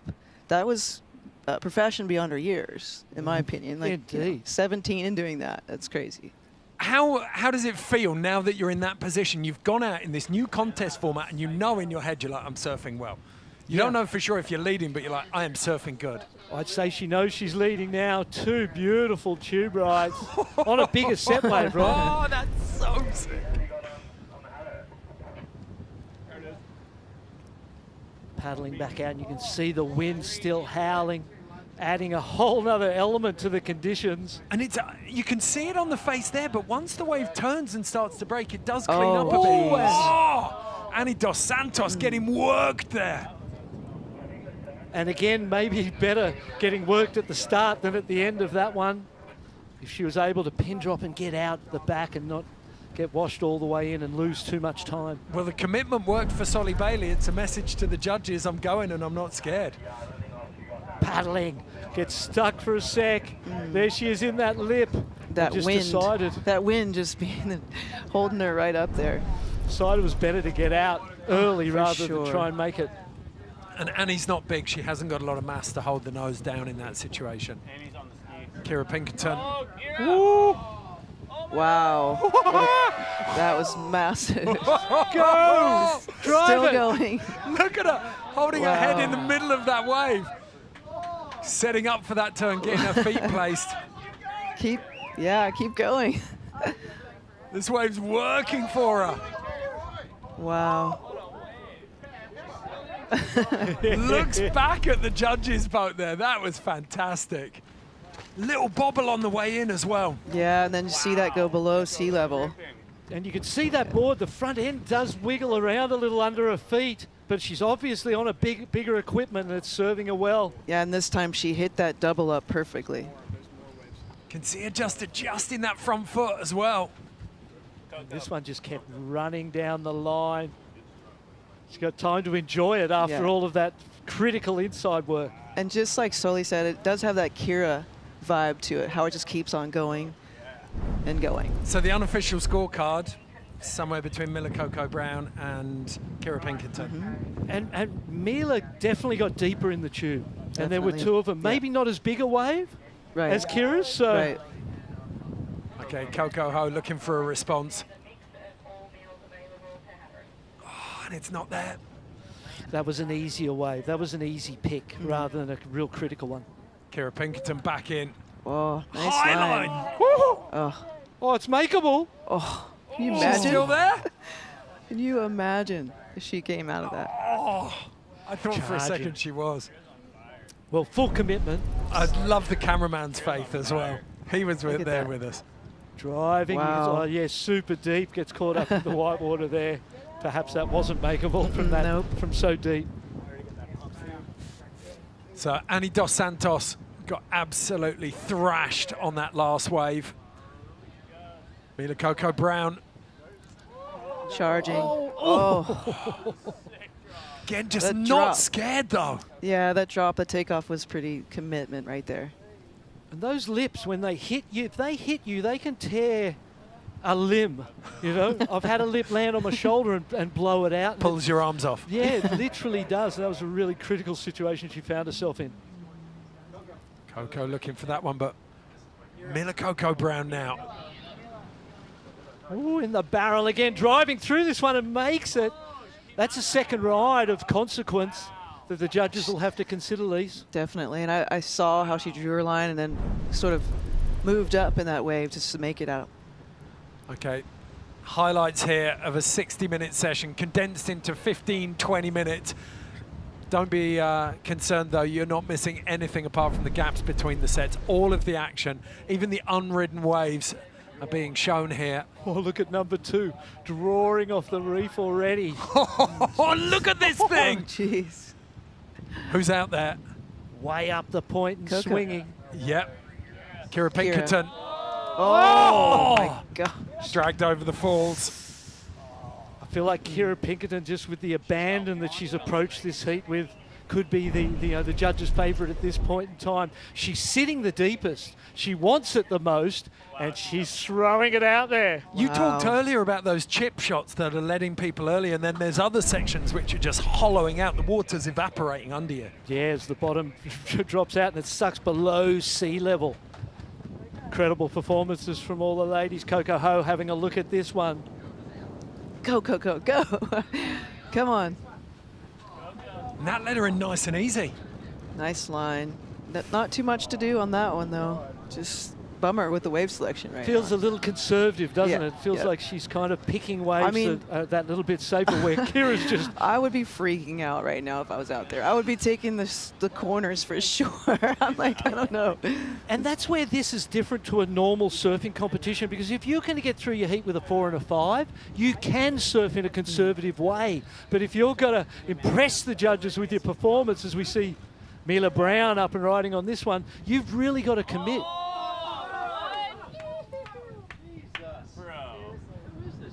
This chick's gonna take over the world. Wow. Might have been Ian. Replay, little cover up. This is when the judges got excited on that maneuver. You see the tail tweak out underneath her and drives through into another nice turn. So much talent in this kid. There's a lot of wind on that lip as well. We saw it a couple of how did she hold on to that? You know, she's got skateboarding in her background, so that you can totally see right there. Smaller wave though, kind of easier wave to surf. Kirra Pinkerton still, when it comes to commitment. And she's back at it here. Deepest there by a long way. Bummer. But she wants it. The intent's there all the way. 4.5 minutes left in this one. So everyone's had some chances. Annie's been a little quiet for a while. Here we go. Speak of the devil. Waiting for it to stand up, hoping that it barrels, it closes out, she straightens off, might not get another chance. You know, sometimes in waves of consequence like this, you take a hit and it's not too bad. You think, okay, Coco Ho. Waiting, little cover up at the start, wraps it out of the top. Just such beautiful style. That signature carve of hers is so sick. Royalty. I was going to say, bloodline. Sometimes like you take a hit and it's actually not that bad and it gives you loads of confidence. I wonder if Annie dos Santos got really punished by that first one and she's a little gun show off the back of it. That definitely affects you for sure, getting smoked by a wave or, you know, a situation where you can't shake it off. Doesn't feel like Coco, the waves haven't come to Coco in this session. Yeah, well, she's had people on her inside who want them like this Kirra. young lady here. She wants it. How's that wave? Oh, double hand drag, just trying to slow it down. Look at this thing. Look at this. Is that Milla? Yeah. Wow. Judges are going to have a tough one between the two, you know, between the two young guns. Kirra Pinkerton. 100%. Too tight to call for you two at the moment? I think Milla's got it. Oh, I'm going to go the other way. Really? Oh, but watch, here's this replay. Let's we see go. this from front on. Big section. I just feel, you know, the Soli heat, what he won with, was that's not true. conservative. It was just full charging. And Kirra has been the one who has absolutely charged. Makes sense. She's got the biggest waves. Judges will tell us, though. For sure.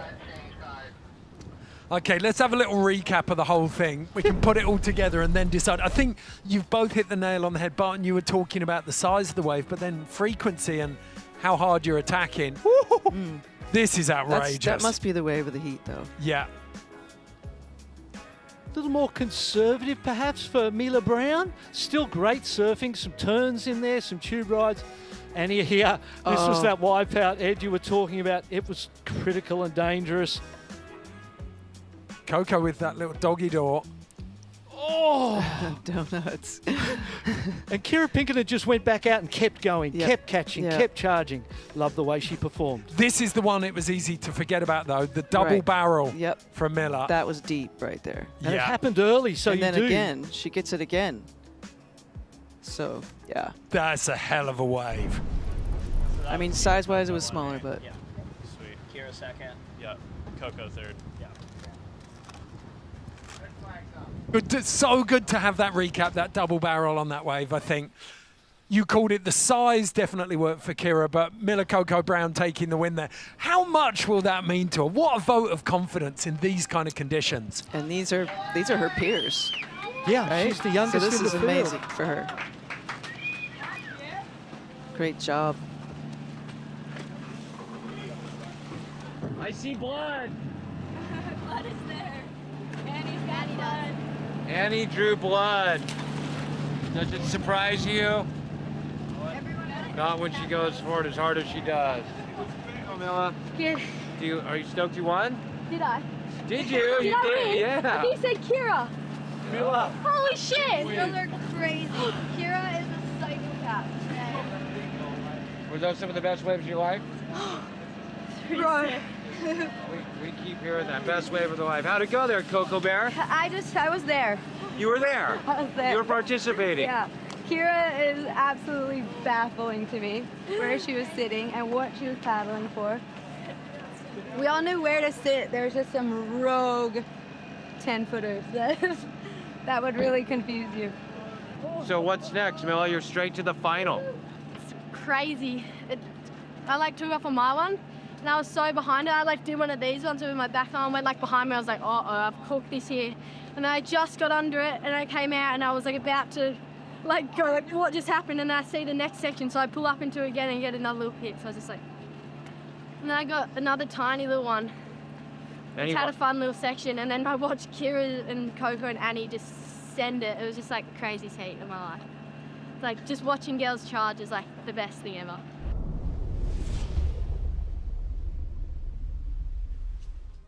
Absolutely love getting that insight. It's so good hearing from them straight away. Milla Coco Brown, absolute fairy tale story there.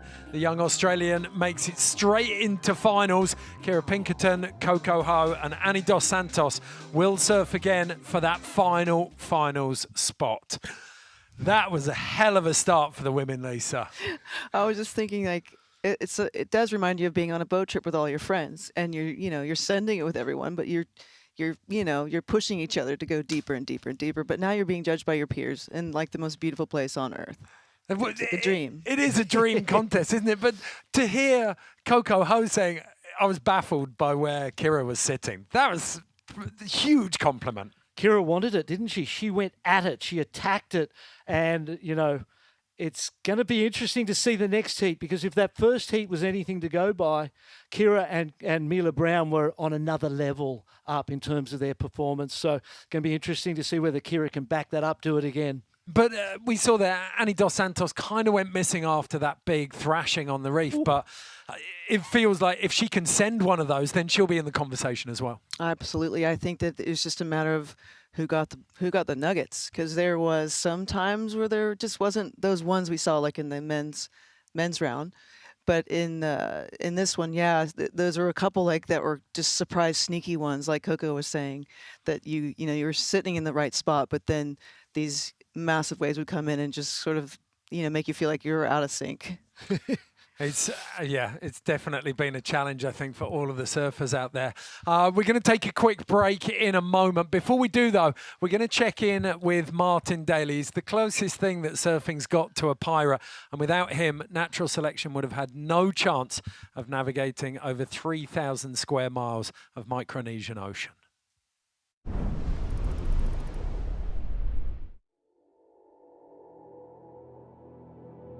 Okay, I'm Martin Daly. It's been hanging over me for a couple of months now how the hell we're going to pull it off.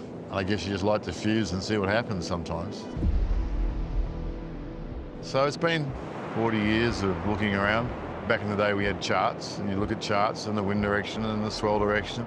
And I remember looking at Micronesia and looking at all the passes and everything else and going, there's got to be surf in this place. And I remember putting a cross on one particular place that turned out to be the best surf that we've seen.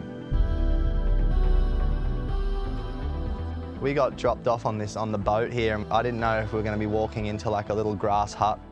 Martin Daly's sitting up there. I've been wondering where that crusty old bastard's been for years. Yeah, he's been hiding out in Micronesia. Being surrounded by ocean your whole life, like I've kind of like looked up to Martin, and I love his kind of outlook on like exploration. As far as being challenging, I think it's all incremental. You just, with anything, you just have an idea and then you execute. I've been looking at this for 18 years. I had a fairly good idea what was going to happen. But I think my other big takeaway is the absolute enthusiasm of these young men and women to charge and to go hard and to turn around and just throw safety away and take off on some of the heaviest waves I think that have ever been surfed.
Welcome back to Micronesia, where we have just seen both sessions from the men and the first session from the women. We've had our first taste of action from deep in Micronesia. Tana Gadauskas, Lisa Anderson, back in the studio with me. You like what you've seen so far, Lisa? Absolutely. Like I can't stop moving. Like I'm fidgeting a lot because it's so exciting and I want to see who's going to do what. And just seeing what I just saw is blowing my mind. And I'm so happy that everybody's in one piece right now. I think that's definitely worth touching on. The level of the women there, you were watching from the back, Tana, like that was heavy. Oh, I mean, I'm watching Annie Dos Santos and thinking there's absolutely no way she's going, and she's just gonna commit. Like her spirit, I think, embodies what everybody wants to approach this as. Don't turn back, go, see what it's gonna happen. And as a goofy foot, it's so challenging, and just seeing those girls commit. Obviously, my picks are doing okay. Let's say Kirra Pinkerton had a great ride, and I you know, to be honest, seeing all the different approaches over the reef pass has been really fun as well. Yeah, well, I mean, the judges have been very clear from the beginning. Soli Bailey and Eithan, like, they want to see charging surfing from start to finish. Yeah, and I mean, I had the opportunity to be there to be a judge. So I'm judging in my mind right now as I'm watching, and I'm on board with what they're saying for sure. I think from a surfer's perspective, you want to see somebody challenge themselves against Mother Nature. You know, these are really tricky conditions. You got a lot of wind. They have the ability, but then you have to dig a little deeper to want it, to go, to get over the ledge. And so I think that's what you see in the judging, right? It's like, you know, are they pushing on the sets? And are they really charging and taking the day? Well, we'll take another look at the Credo categories. This is the acronym that Natural Selection uses for its judging. So you've got five different categories. Creativity, but what we're seeing come to the fore almost, risk, execution, difficulty, and then that overall is everything you do from the moment you jump off the boat. But as you've seen, there's no scores, it's just the judges' opinions. So in this second round of natural selection, we have Noah Beschen, Mikey February, and Kauli Vaast. It's going to be quite interesting to see what happens because this is their last chance to make it into the final. The wind has lightened up a bit on the conditions. The tide is dropping. One thing I really want to note is we've been hearing wave of my life a lot today, potentially the wave of my life if I didn't jump off. So it's pretty interesting because these are all world-renowned, craziest of the young generation surfers. And when they're saying wave of my life, that's a huge claim. And it's been pretty awesome to watch. Nathan Fletcher with a valuable bit of insight there. He's been up close and personal with some people who are absolutely charged with adrenaline so far. And we're coming into that last chance saloon stage of the competition. Only one of Mikey February, Kauli Vaast and Noah Beschen can go into the semi-finals against Eithan Osborne, and only one of VB, Cleland Jr and Harry Bryant can join Soli Bailey on the other side of the draw. So everything to play for here, Lisa. Yes, I mean, everything's on the line here. It'd be interesting to see if the same surfers shine in this round or someone different. I'm kind of interested to see that level of desperation. You know, this is your last chance to make it and keep going forward. And will that affect the way they approach the lineup? We can take a look at highlights from that first session. I think Noah Beschen, second place, one of those surfers who he maybe didn't have the energy all the way to the end of the heat, kind of went missing in the middle a little bit. Yeah, I suppose. He almost bookended that heat. He started it, and then he was on the wave just before Eithan's wave of his life, so he had a little bit of aggression through the whole thing. And as we saw, Mikey Febs had waves behind Noah, and we thought he had a great heat as well, but it came down to the size of the wave, I think, in the end. Yeah, you got that view from the land then of Noah's wave, absolutely gigantic. Yeah, and Mikey, of course, finesse like nobody else. You're going to see style, like it's just so pleasing to watch. And it looked great here in Micronesia. Okay, simple format here. We're in round 2 now, so 6 surfers, 3 in each of the sessions, and they're 45 minutes long this time, so a little bit shorter, and only one surfer can advance. So last chance saloon. Yeah, not too many sets, okay. But, ooh. So Noah Beschen, Kauli Vaast and Mikey February up first. And Kauli seemed to struggle first time out, Lisa. Yes, I'm expecting him not to struggle now because this is the time to shine. He's a gold medalist. He's going to shine for sure. The last one was, it was like, that last heat was exciting. 45 minutes. What a great pairing we have here. You know, you think about it, it's like Mikey, I don't want to call him an elder in this heat, but the other two guys are just so young and hungry. You know, Noah Beschen has put a lot of time into heating, and he lives in Hawaii, and Kauli Vaast would be so comfortable in water like this. Maybe the second, whoever got second. Did that, was that? No, Mikey sat right out the back there, isn't he? Those three guys are in the same. It feels like there is a takeoff spot that is happening on the very outside where Mikey's at. And then yet again, as it warps over the reef into the inside bowl, maybe another potential takeoff spot like Noah and these guys have been choosing. Look at that, Noah Beschen deep in the guts of this thing. Nice, came out of that. Oh! What? No. Wow. And it looked like he had an exit there, and he didn't take it. He thought, you know what, the judges want to see me charge this. Pretty sketchy takeoff. I was looking at it. Nice way to start off, huh? Yeah. So there's three men. Here's a replay. I love Brad Gerlach's choice of wardrobe on this one. Really strong. Hold up into it again. Lisa, how cool is it that we get to tap into the judges' commentary on these rides like, real time? It's kind of almost like, I don't know. I mean, I've been waiting to hear what they had to say because I thought there would be a lot of great banter going back and forth. Yeah, they're kind of buttoned up, actually. Yeah, they're all quiet. I mean, we're eavesdropping. come on. Give us the goods. Yeah. Well, imagine watching a session like this unfold. Seen a couple of people looking over the ledge already, but Noah, interesting, Noah opened up the first session, the very first session, with intent, and that wave stood stronger and stronger and higher in the mind the further through the heat we got. And again, you got Mikey Febs doing the way he did it in the heat prior before, sitting further out, kind of choosing a different wave altogether.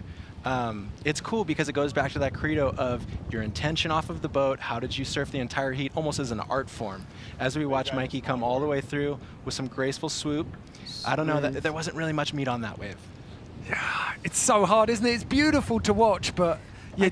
I could watch him surf the waves like that all day. I don't need a barrel. He's so good. But we've seen the judges, when they start putting weights and measures on stuff, they want to see waves of consequence, those drainers that are standing up. I mean, this is natural selection, correct? Like, that's what we're trying to find is man versus nature. And in these elements, you have to say the most tricky and challenging setup are those set waves. Yep. Long may they continue. I mean, to call these below sea level is almost an understatement. Let's see what the judges made of this one. Oh, look at that. Oh, come out. Oh. That was insane. There we go.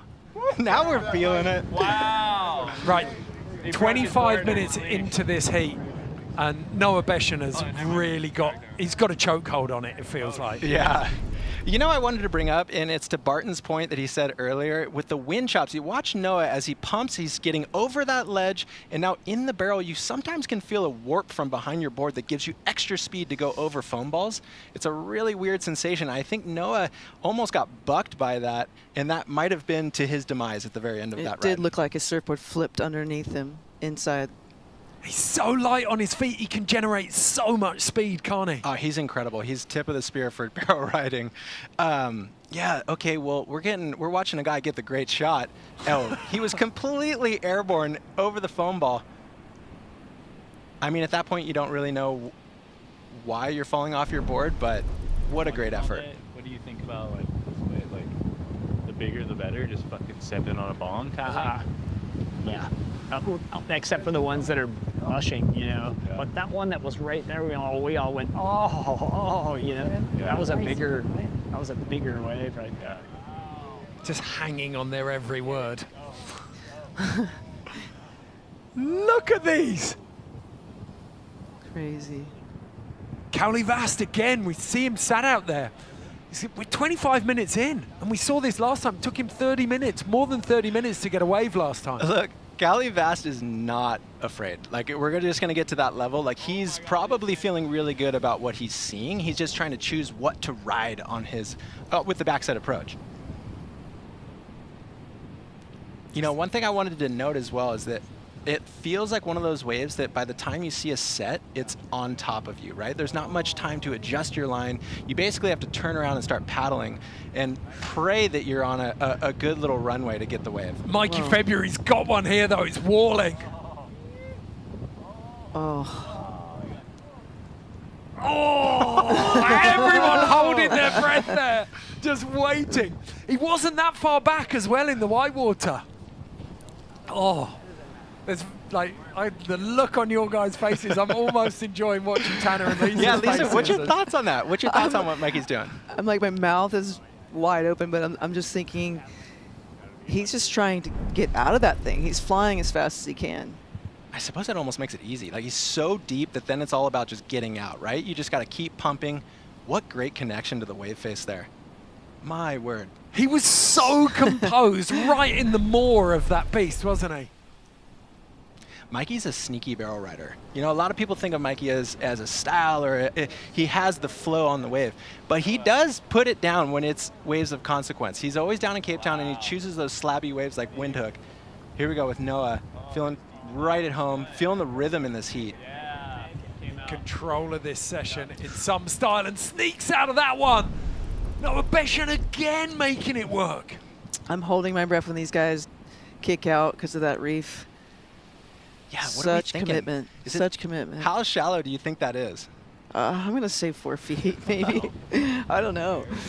He does slow down. Like, even that last wave that Noah had, like, he's like almost not in the barrel that whole first part, and then the last part stretches and he's super deep and then doggy doors. It's like, if you're backside of that and you're dragging, and you're not making it out of that bed part, you know? So it's like the whole thing, or even those bombs, you have to come around a little chandelier and pull up, and then it goes like fucking squares out. Like, but I think it's definitely preference. Ian Crane giving you a complete breakdown of that wave. That was immense, Tanner. Oh, totally. And I mean, it's the reality, right? He's talking about a Goofy Foot's line and what you'd have to do to doggy door that, which is Kauli Vaast in this heat. It's not impossible, but it is so challenging to switch your body positioning to make it and redirect out as you aim under the doggy door. I mean, what is that? That's like a quadruple up. Well, we said we weren't going to take anything out, only the gaps between the sets. You see everything here, whatever was written and unwritten. Just 6.5 minutes left. Mikey February on the outside.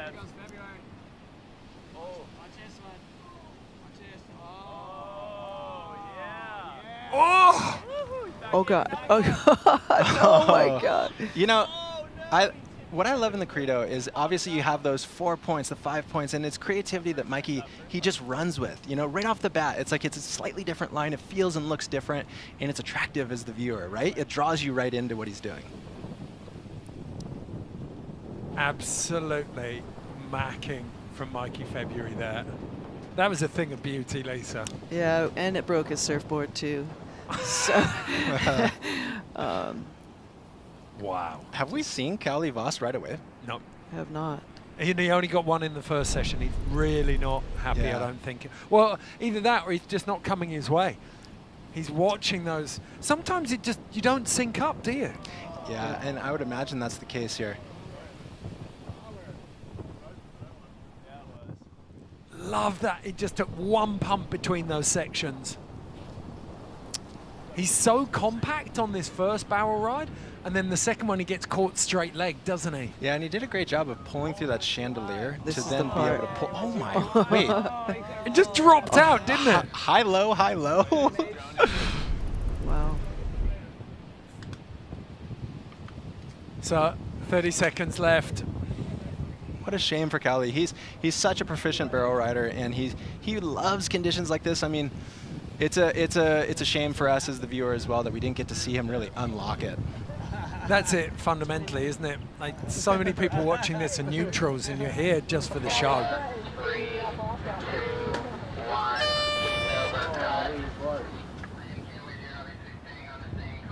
Pam looks like she's loving that boat ride, doesn't she? She's so jazzed for the whole thing. Okay, let's take a recap of this whole heat. remember some of the standout waves. Noah Beschen opened up the second session just as he did the first.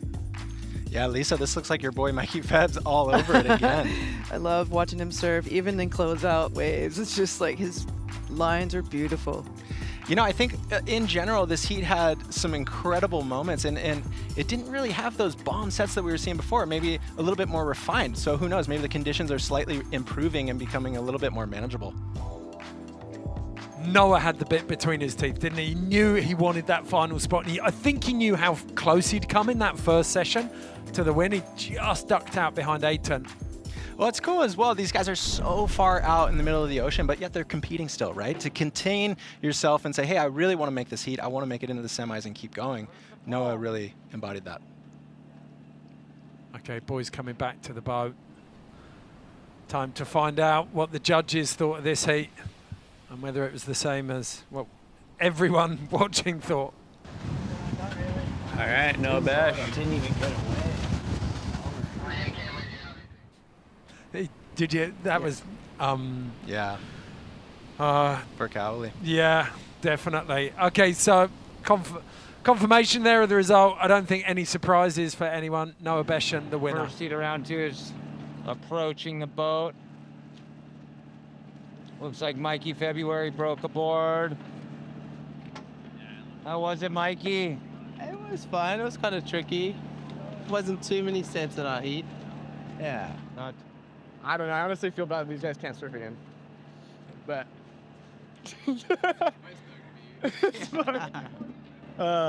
yeah. But fuck. It was fun. I feel like there weren't that many waves in that heat. Like I got two fun ones, like little ones, but there weren't any like bombs that were sick. What's the feeling? I don't know. Yeah, I didn't get a wave. You didn't get a wave. Nothing. Didn't stand up. I got stuck on one good set, but I was way too deep. And then after I was waiting, and then maybe one opportunity came, and then I was still too deep. So I didn't go. I don't know. I felt like I was like, oh, maybe I wait for a better one again, and then it was super slow. And they were getting like, they were active. I was just waiting for one good one.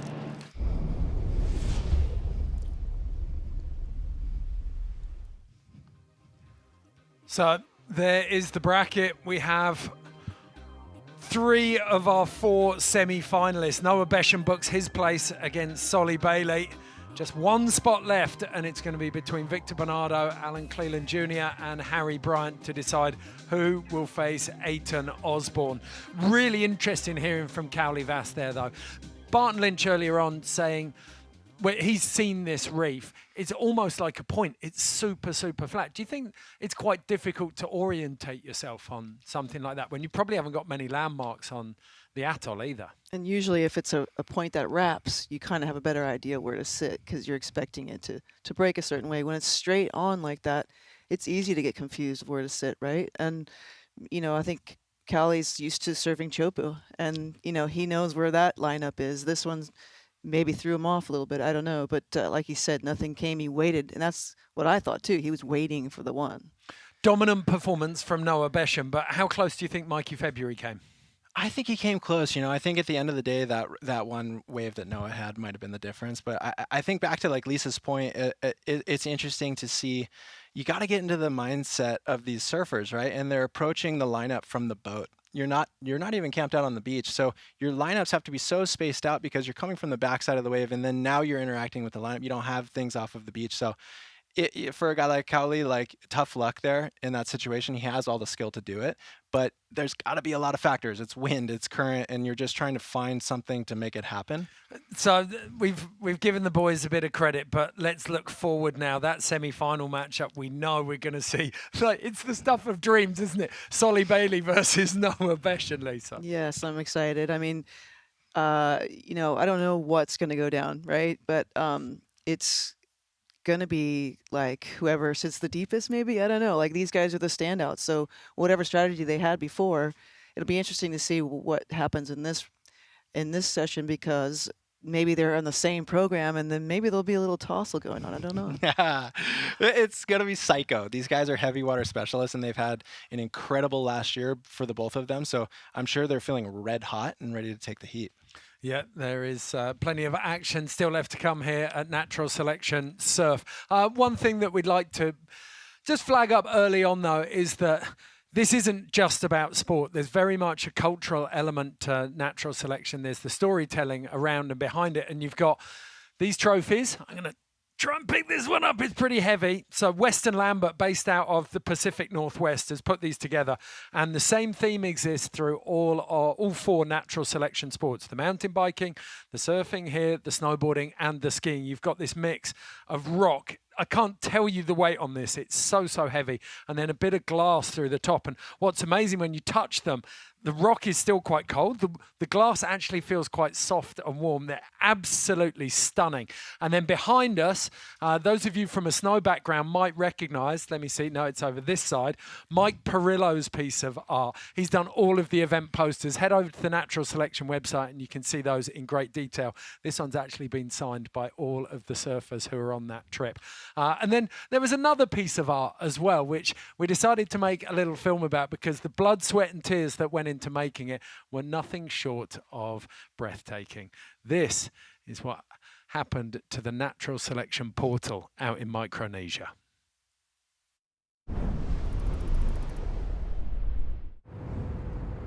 It's going to be our 5th year running Natural Selection, and it's been several years that we've discussed rolling into surf. We've always brought in an artistic element into our events. First 2 years, we had a world-renowned artist named Carrie Thompson build the portals, which were our start gates. Intentionally, we wanted to bring something to this place, stick by stick, piece by piece. It's one of those places that really takes you back in time. There's no crowds, there's fantastic waves, beautiful environments, and you feel like you're adventuring and discovering somewhere for the first time. The vision here was to just make something with what we could find here on the island. You know, source everything locally, initiating an energy, setting a tone. Dealing with Mother Nature doesn't mean it's a given. Our events are set in locations where you have these variables that come together that truly provide the opportunity. Challenges are weather, construction materials, time. Like any good game show, right? You've got to have a time limit, literally like 36 hours left. Putting up an intentional element, imbue a little beauty and benevolence into the terra firma, but it hasn't let us down thus far. The portal speaks to the unique individuality of Natural Selection, of this environment. Hopefully our blood, sweat, and tears into this project equates to great surf and incredible experience for everybody that's coming. Now it's just up to the gods.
Here we are in Micronesia for last chance saloon on qualifying day here at Natural Selection Surf. We have one of our women's finalists and we have 3 of our men's semi-finalists. Joining me in the booth for the last stint, Tanner Gadauskas and Barton Lynch. How you going, gentlemen? We're doing good, brother. Yeah, been a great day. Doing good. Yeah. We've seen some outrageous surfing so far. Yeah, I would like to take credit for helping build that portal. And when we went there, we worked our butts off, we built that thing, and we got skunked for waves and never got really anything over knee to chest high. So we set the groundwork for them to score this week. That was the sacrifice. That was the sacrifice. I did notice as well in that clip, I'm sure you all saw it, that Barton was sporting sandals, a.k.a. jandals, and using power tools, which was really... And flip-flops, yeah. Great combination. That's all I had, mate. No shoes. Got to do what you got to do, brother. Show us the shoes now, because he did actually put shoes on. He came in with sandals yesterday as well. It's a bit cold. Okay, now that Barton made the sacrifice for us, there's been some big heavy waves in both the men's and the women's. Yeah. Thanks, Bart. Yeah, this is insane what we're watching, actually. I mean, like you're talking about like compression of water over a shallow reef, like with a very raw wind behind it. It's not easy. It doesn't look perfect. It looks challenging, but like that potential of the wave of your life is out there. Guys are saying that, so that's what you would dream of, right? And then the big thing for everyone to get used to, first time out, is this judging format, Credo, which is actually an intuitive, emotional response from the judges. It feels like it's running seamlessly. Certainly no athletes said anything. None of the surfers have said anything out there. Well, you know in your heart of hearts who surf the best, even when you're out in the water together. The surfers most probably get a similar feeling. The judges are all peers, and so they are on that same wavelength and get similar sorts of feelings and vibes about the winner and the loser and how things went. It's even interesting when the surfers are breaking it down after the heat. They get back to the boat. They're saying similar things to what we're saying here. You know, it's like they already know who rode the biggest, gnarliest wave and kind of who put the performance down. So from like a collective, you kind of do all come to the same decision. Yeah. Okay, let's take a little look at the conditions as they update for our final 2 sessions of the day. Earlier on, Nathan Fletcher called the conditions nuking out there, but the wind still hasn't dropped. Waves still in that 6 to 10 foot range. And I'm guessing that the sunny and 84-24 doesn't change a single day of the year here near the equator. And that wind at 25 knots is the variable that's having the most influence of all. If it was clean, perfectly offshore, as we see the bracket there, it'd be easy, be a cakewalk, but with that wind, it's super difficult. Okay, VB, Alan Cleland Jr. and Harry Bryant all vying for that final semi-final spot against Eithan Osborne.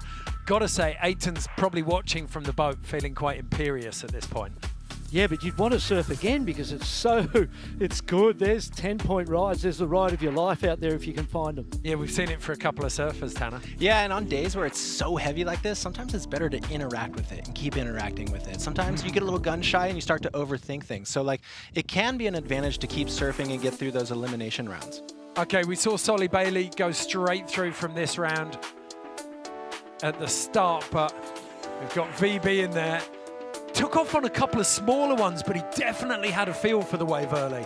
Yeah, absolutely. And Harry Bryant was spectacular, wasn't he? He had a gnarly wipeout, but his tube riding, his positioning, and then also when he went to the turns, he was impressive. So if the Goofies are any chance, it's in the lap of Harry. Let's do this. It would be so good to see a Goofy foot in the final, wouldn't it? Why, are you one? No, I'm Regs, unfortunately. Oh, it's nice of you to say it then. Okay, here's the format. Those are the details that all you need to know. Both the men and the women here need to win if they want to advance in this competition. 3 men, 3 women, only one of each can advance to the next round. Harry Bryant, the only thing you need to know about this man can be summed up in one sentence. He swam across shark-infested waters in Sydney Harbour with a stake strapped to his leg. Victor Bernardo, coming out of Brazil. Look, he's got the ASIM. We've seen it there. Beautiful. We hadn't had a good look at his board before that. And then the man who's just made it onto the tour, Alan Cleland Jr., got a 9th at the Pipe Pro recently after this competition, but I reckon this was a half-decent warm-up for Backdoor.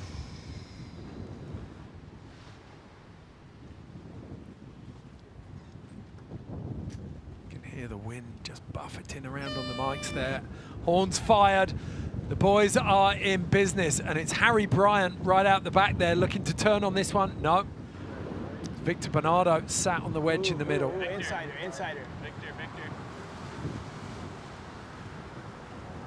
Victor on a beautiful wave. Inside wave, not a big, tall one. And it sections out, not much there. And out the back, we got Whoa. Harry Bryant. Whoa. Oh, brother. Oh. Brother. That's happened to him on 2 and 3, hasn't it? Little loose in the rail, the fins gave way. There was foam on the face of that as well, and it looked like that lip just might have squared him up right in the head. Water Patrol. Here we go. You know what's interesting, Straight DL? to have a look. lot of these waves run into the foam line right here. And you watch Yes. when Harry's rail kind of disengages. Oh, my word. The back foot came off, the Yeah. weight went forward, the lip hit you in the back of the head. Not much worse than that. Yeah, Water Patrol's DK Walsh, the fireman from Maui, Ian's brother. We got Kiahi Diabois and Rio Stevens out there on the jet skis. Harry looking like he's going to take another one. 18 minutes in. BL, you know, Harry, he kind of, to me, he sort of embodies or feels like that Aussie mongrel spirit, don't you think? He sure does. Well, here we go. Al Cleland Jr. backdooring a section. Oh, no! You can hear Nathan Fletcher down there. Make it! We all wanted him to make that one for sure. Yeah, I actually took Harry on his very first trip to Hawaii when he was a young boy. And I grew up with his dad. His dad, Brett, grew up at Manly with us. Oh, right. And so I've known those guys for a long time. And Harry has just turned in. He's been able, as we see, Al, let's cut to the action here. He's already in the tube. He's super deep, Tanner, and he's just positioned himself perfectly to make this one. I kind of want to spend a minute here with Al's technique in the barrel. It's flawless, in my opinion. He doesn't waste any energy. It's so efficient. He's able to change slightly, and his line, it's really unique. That's why he's one of the best barrel riders currently in the world. Yeah, all that time on the Mexican beach breaks, just heaving. Which is not an easy wave, right? Like, it's not a slab wave. He has to chase the wave down, and then he has to surf it accordingly. So I think it's really honed his skills. Okay, VB up and riding. He's been in the right spot a couple of times now. Backdooring this section. Nice little tube ride, but again, it was an easy one. It's kind of pedestrian. The wave itself didn't have anything that was going to really get me excited. And he's got to sort of, once you've had a couple, you've built your momentum into the heat, it's time to wait and get the super critical ones, the ones that really get the judges out of their seat. Every time I see that double fist down cut back, though, he drives those arms behind himself, doesn't let that back arm float around. You watch it here. Yeah, in his own kind, Victor Bernardo is he's a one-off, essentially. Yes. His style is so nice, and he has pop, he has air game, and he charges, and he's always open-minded on his equipment, so it always allows for different lines. I always think, whatever action sport you're in, it's really hard when you're a bit taller. He's 6'3", and you never see it in him. He doesn't have that lanky kind of awkward style. Harry Bryant back up again. Oh, beautiful, out of the top. The best turns we've seen of the day so far. Are you Two of kidding? them into an incomplete end, but still a couple of beautiful turns. Be interesting to see, Tanner, how the judges appreciate those turns in relation to the barrels. Yeah, and you would hope they would appreciate it, because, I mean, the criticalness of that first turn, he's putting it right on the line and in the lip. If he had pulled that second one, yeah, that could have been a great score, or I don't know how to say it. Appreciated, yeah. As we see it again, drives off the bottom, clean, beautiful, straight back into the pocket, nice and deep, foam on the face, gets the little, you see, the board left the water for a second. When it re-landed was when he lost control.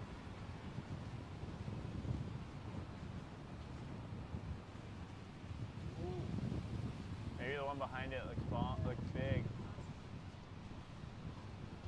Ow. Oh. Look at that. It's a cartoon wave. That was just like that drawing. That was just like. Victor's turning on the inside. Victor. So you can see Al Cleland Jr. paddling hard. Harry's just outside him. This looks beautiful. Beautiful section again, another one, still driving, and again, keep going. Oh. Woo! There's more to come too. That was gnarly, that turn. He fucking watch the replay of that turn.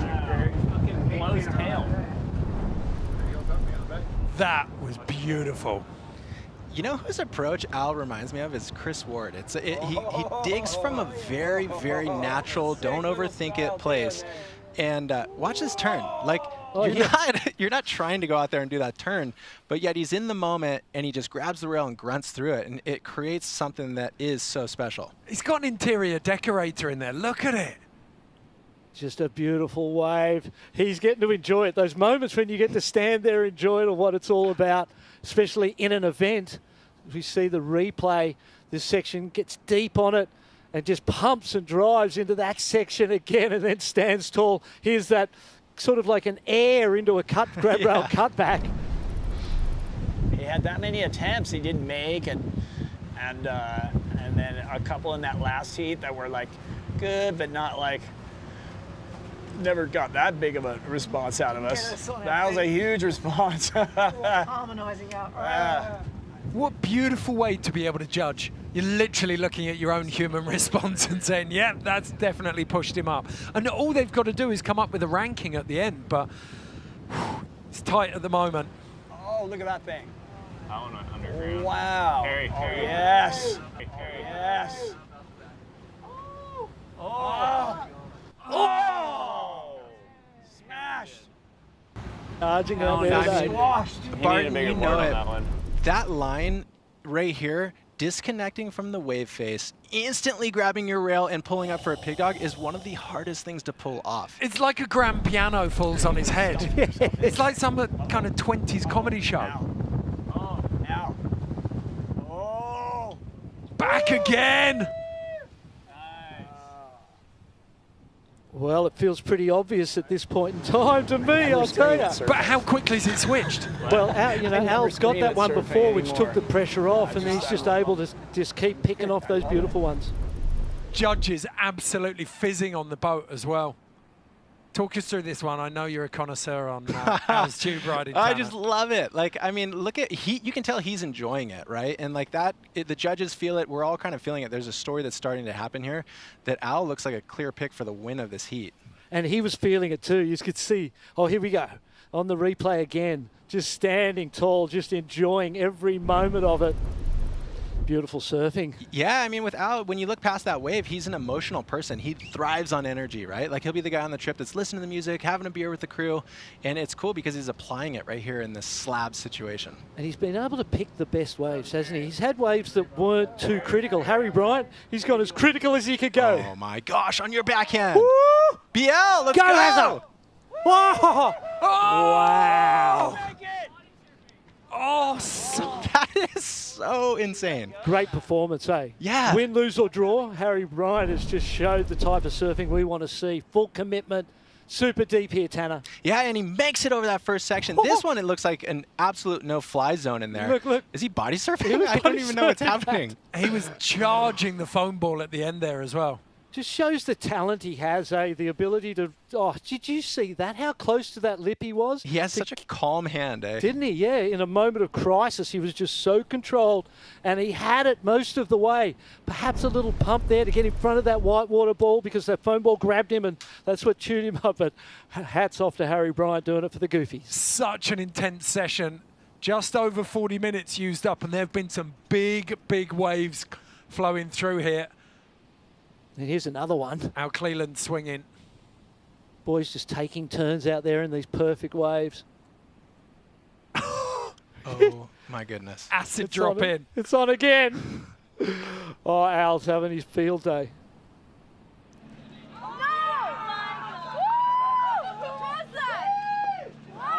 Alan.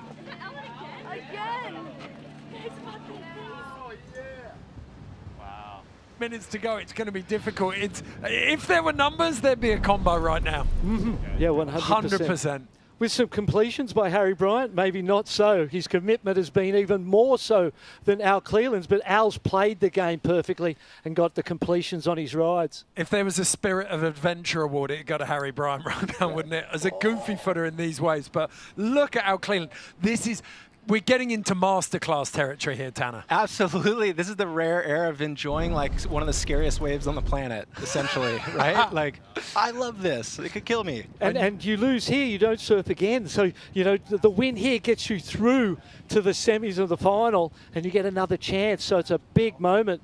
And Al just looks so calm. Look at this set approaching. What is that? Notice some the kind of intention, ugly triple Barton. up? These guys are both sitting further out than VB every time. They must just be seeing a different lineup spot in a takeoff point. They're both making their way back down. We talked about how obviously the current's pulling up the point as the wind's pushing down the point. Harry Bryant, super deep. Al He's Cleland. sniffing. No. It's Al again.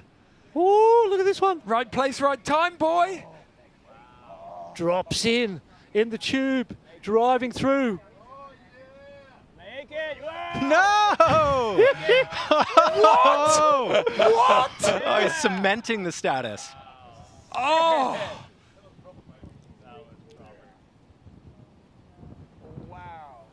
Well, no questions in this one. We don't even need to go to the judges. We can do it for them. No more of that. This is as emphatic as surfing gets. Look at this wave. It's almost like, are you kidding me level right here. Like, Al has gotten 4 or 5. He's weaved through 4 or 5 of the craziest barrels. He's filmed a video part in under an hour. Yeah, look at this one. Doubles up on that reef, below sea level, pumping and driving. Because he could see that coming. He knew he had to get to that section. Made it easy, really. The one with the foam ball hitting him. Look at Pambo. Yeah. Yeah, you can surf 8 foot. Yeah, he's full center.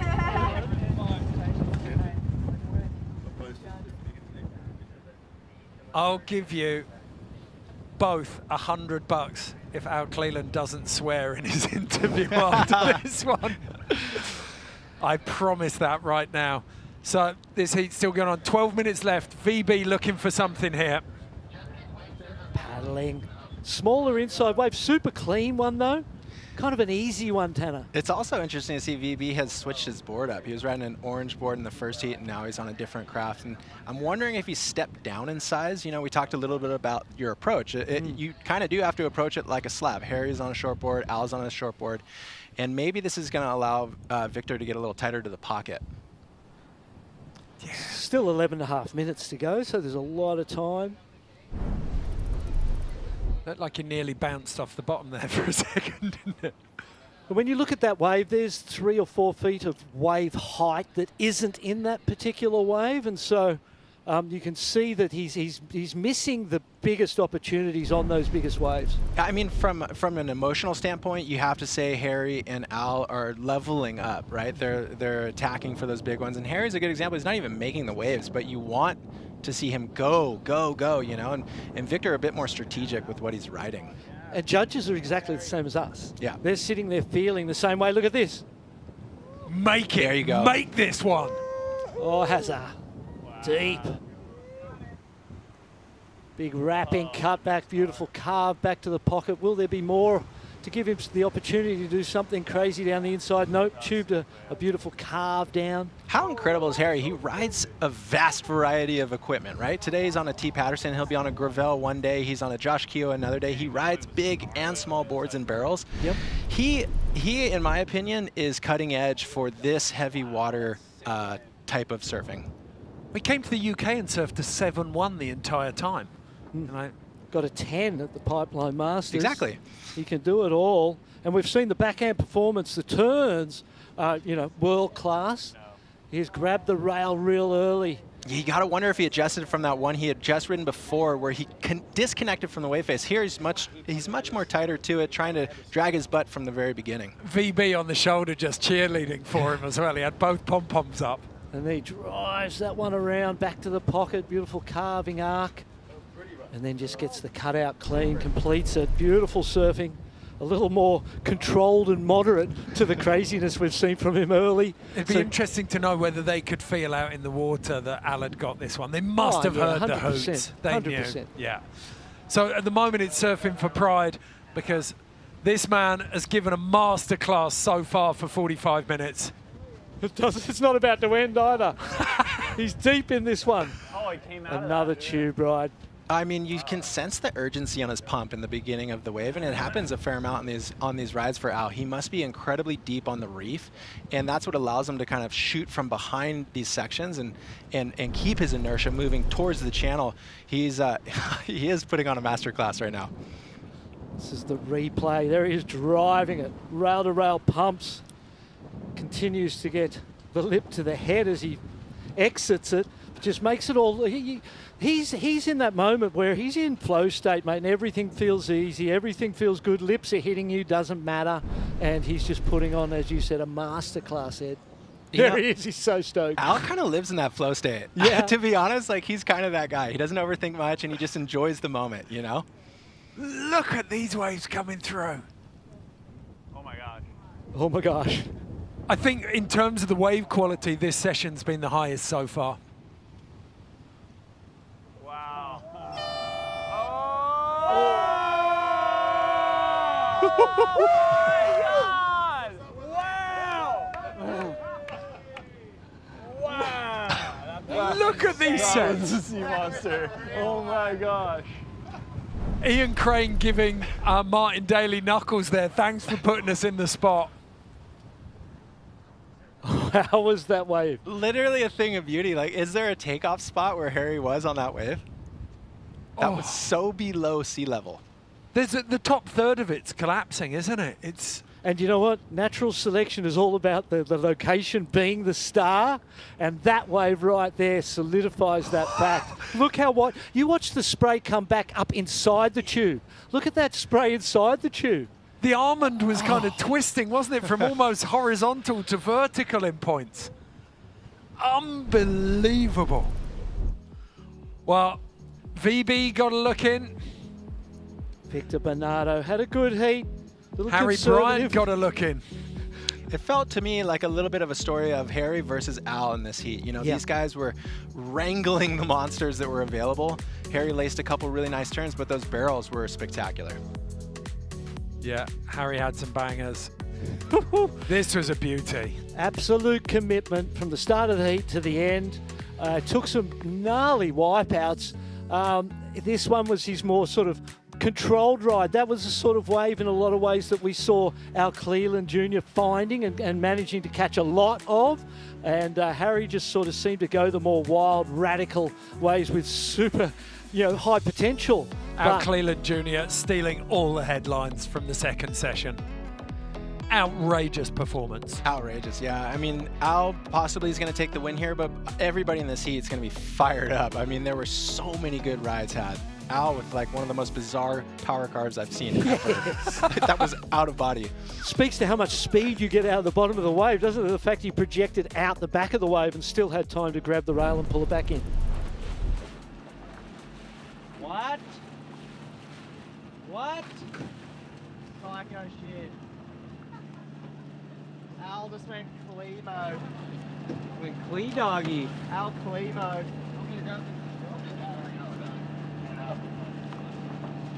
Harry's definitely had the waves to do it though. That big one that he was late on, that he got clipped pulling up into it. Yeah, Al won. No surprises there, I don't think. Confirmation of the result in the graphics. Al Cleland Jr. will go through to meet Eithan Osborne in the first of tomorrow's semi-finals. Harry Bryant, Victor Bernardo with some very strong performances though. Well done, Al. You're fucking ripping, dude.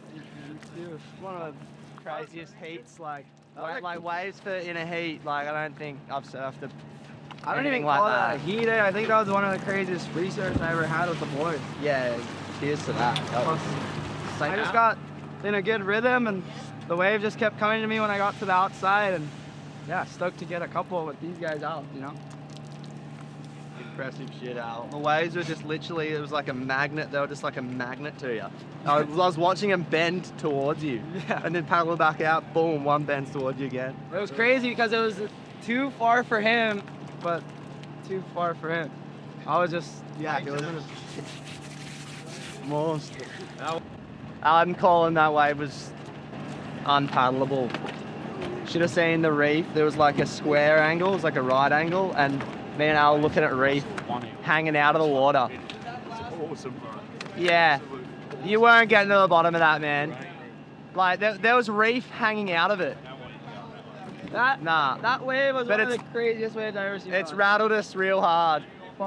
I think on the inside was just like below sea level, as square as it gets. It was crazy. Went on the small little swans again. Got a couple little barrels, but not even close to what those guys did.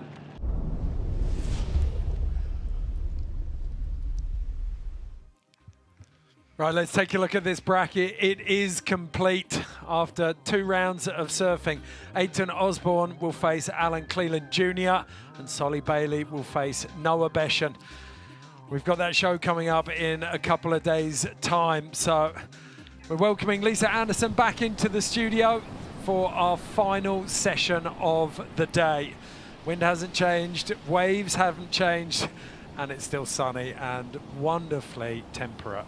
24 degrees Celsius, 84 degrees Fahrenheit. So let's take a look at the women's.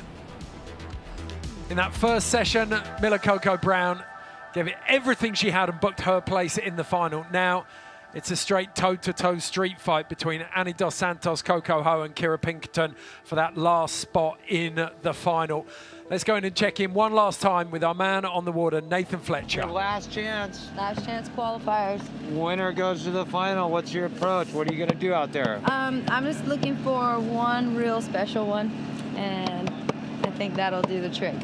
It was super gnarly, like that last heat. I felt like paddling onto them and looking down them, it would just kind of dredge up that extra bit. So I feel like with the experience that we got out there, there'll be some really sick surfing going down this heat. Good luck. Thank you. Okay, let's take a little recap from that first session.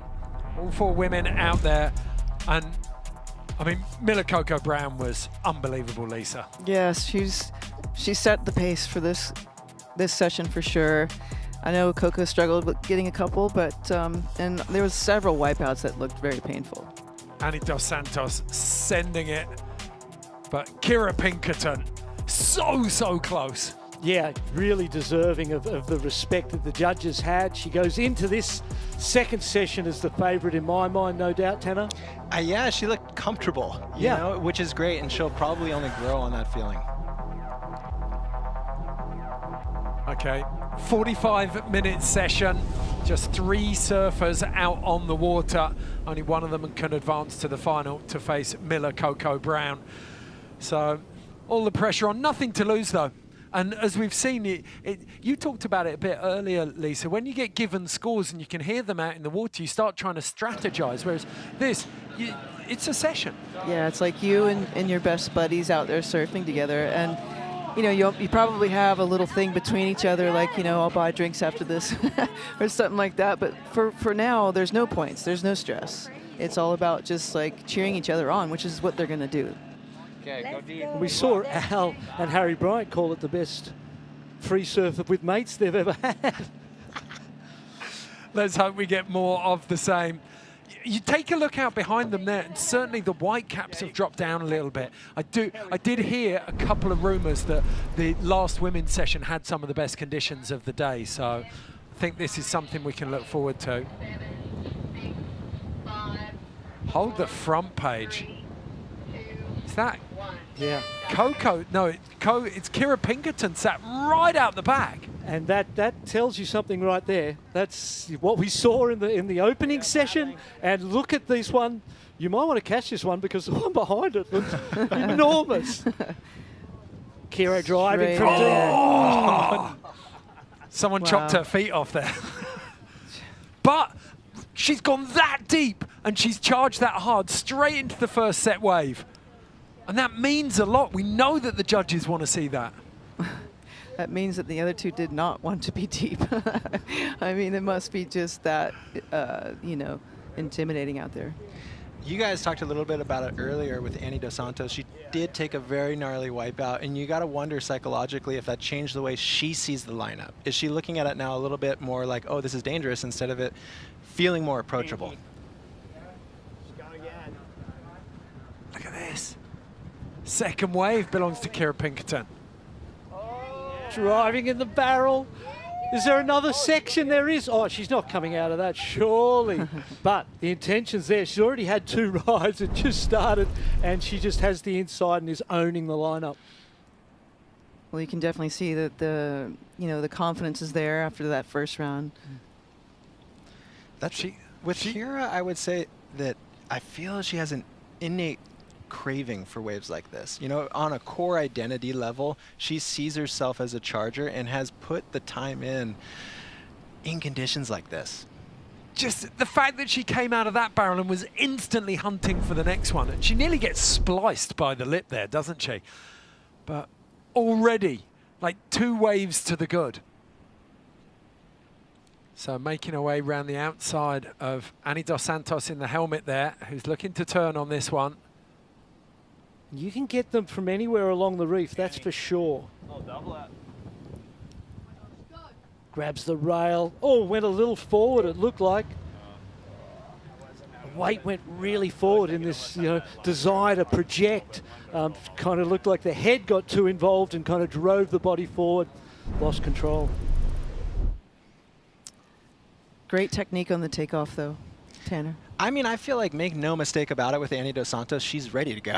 Like, this girl, like, packs them at Nias. She's been in the eddy. Like, her Chopu stuff is psycho. So right here, she might just be getting that rhythm again. You know, she might be getting a little kindling to then spark up and go out where Kirra's at. Oh, having another look at that. Thing. And don't forget how difficult it appears to ride backhand. Yeah. I don't know if a goofy footer could win this event. I don't even know if it's possible given the conditions of the day. If it was clean and perfect, but the chandeliering thing is a really difficult thing to negotiate on the backhand. And the length, right? Like, as a backside surfer, when you're in your pig dog positioning, you can slow down. It's really hard to get your speed back from that position. And so, like, even with Harry, we saw that a couple times. He was just barely too deep, and it became his heat. Wow. Few of these, Martin Daly calls these waves sea monsters, and there's a few of them going unridden here. See how perfect it is down the line still. It's an amazing wave. Only now she's getting a little cheesier. Yeah, God, she's going to be so tired tonight. Kirra, she's been going for it all day. Yeah, I mean, to come back to your point, Barton, Kauli Vaast and Harry Bryant really struggling. 2 incredible surfers. And Annie Dos Santos, like, charging. She wants to get into this, but... Oh, Kirra Pinkerton again right outside. I mean, this is wild. Like, Lisa, what's your thoughts on this? This almost feels like 2 different heats. Like, Kirra is sitting at least 100 yards further up the lineup than these 2 girls. Like, from a judge's perspective, do you think that plays in? I mean, yeah, strategy. Who wants it more? I mean, like you said, whoever, from the step off the boat to that very first moment to now, like, who wants it the most? 25 minutes in, and Annie Dos Santos has got something. Coco Ho's got a little bit, but it's Kirra Pinkerton with now 3 full scoring waves on the board. And if you're to be any chance, the first thing you've got to do is just paddle up to Kirra Pinkerton's inside and take it. Yeah. And show that you want it. And the judges go, oh, they want it. Yeah. Because as it stands now with Coco and Annie sitting down the inside there, it feels to me that they don't necessarily want those same type of waves, and the judges want you on them waves. But, that brings you to the natural selection forum, right? Like, this wave is so challenging. Do you really want to put yourself in that lineup like that? Like, in a normal heat, yes, take the inside, get competitive about it, but you really have to understand if you're ready to charge on these sets as they come in. There's a moment, though, in the lineup where Kirra's paddling around them. Like, they can see it. I'm just wondering if there's a wider set that comes in, too. That's kind of the same, Yeah, well, and you can, like we did say, you can get them down the line. There's no doubt about that.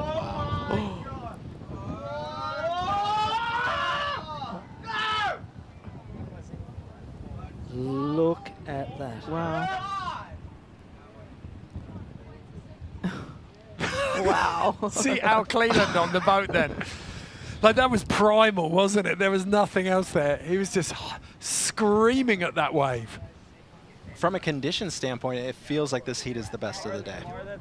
Yeah, it's a little more controlled. It's the edge, maybe the wind's back down a little bit. Still Looks like howling, more though. coming too. Look at this. Look at these things! Up from the depths, 30 stories high. Godzilla.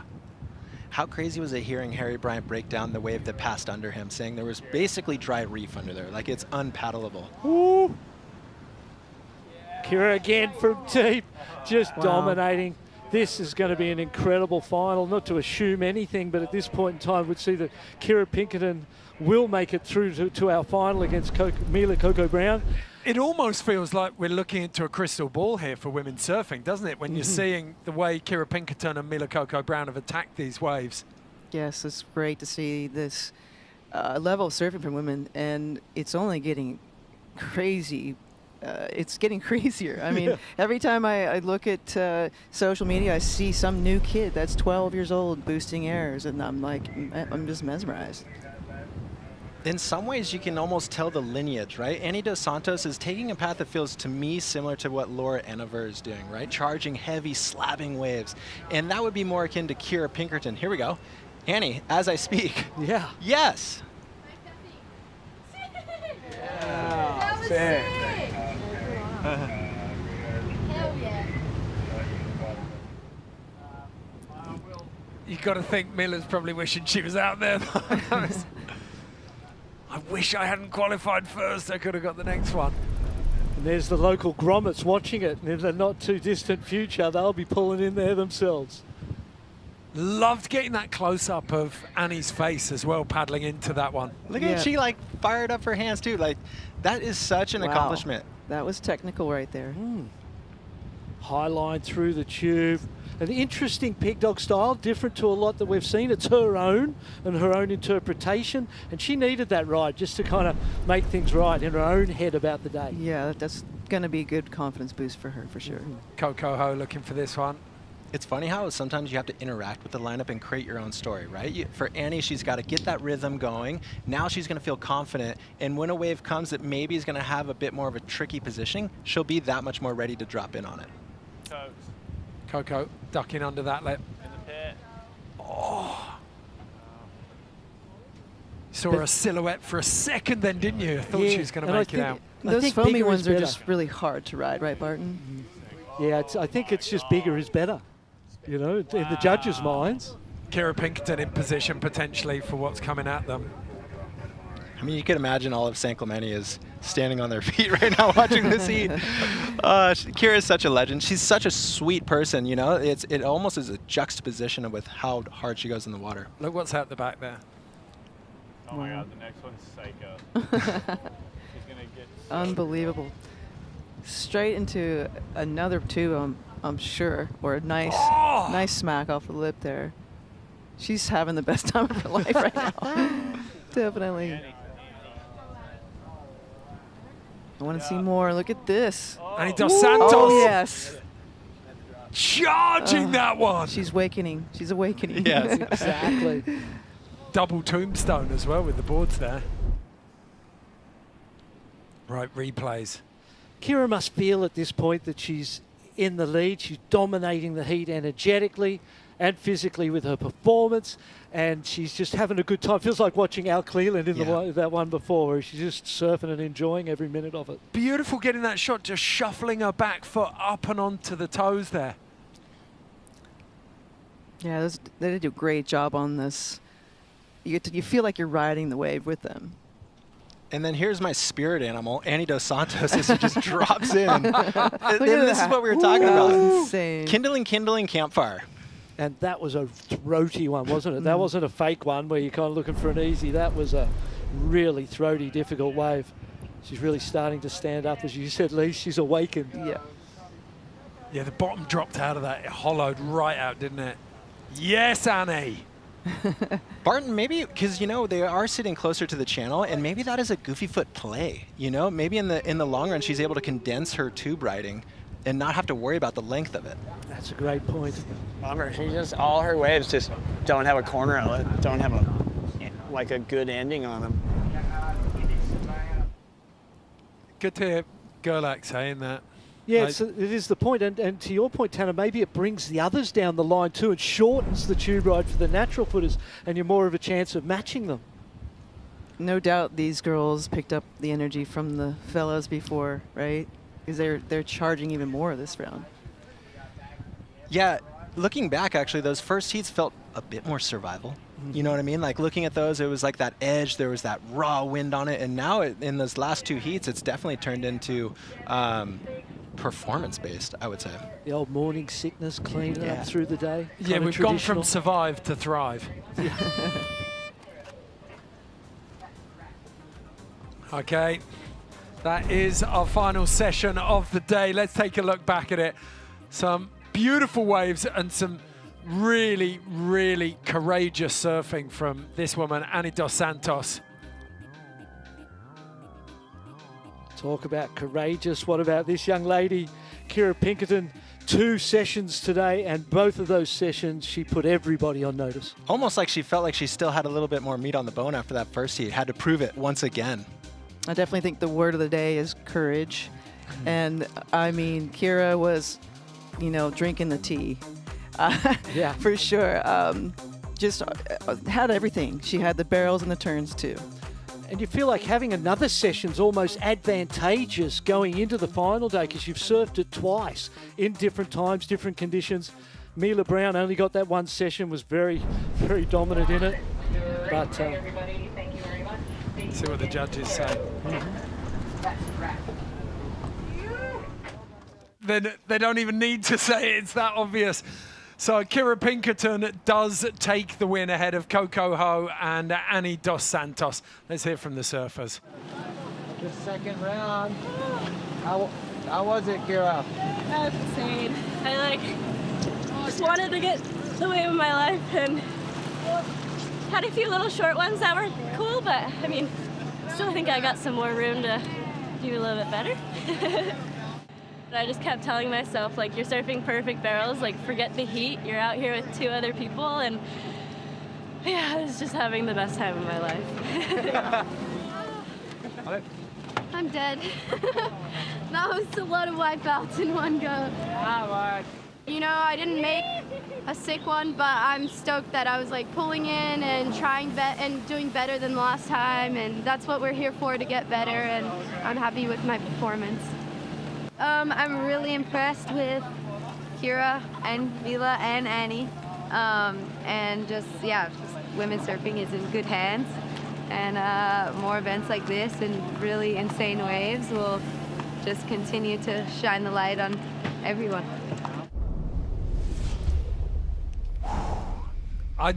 I think Annie's probably the first person you want to talk about there.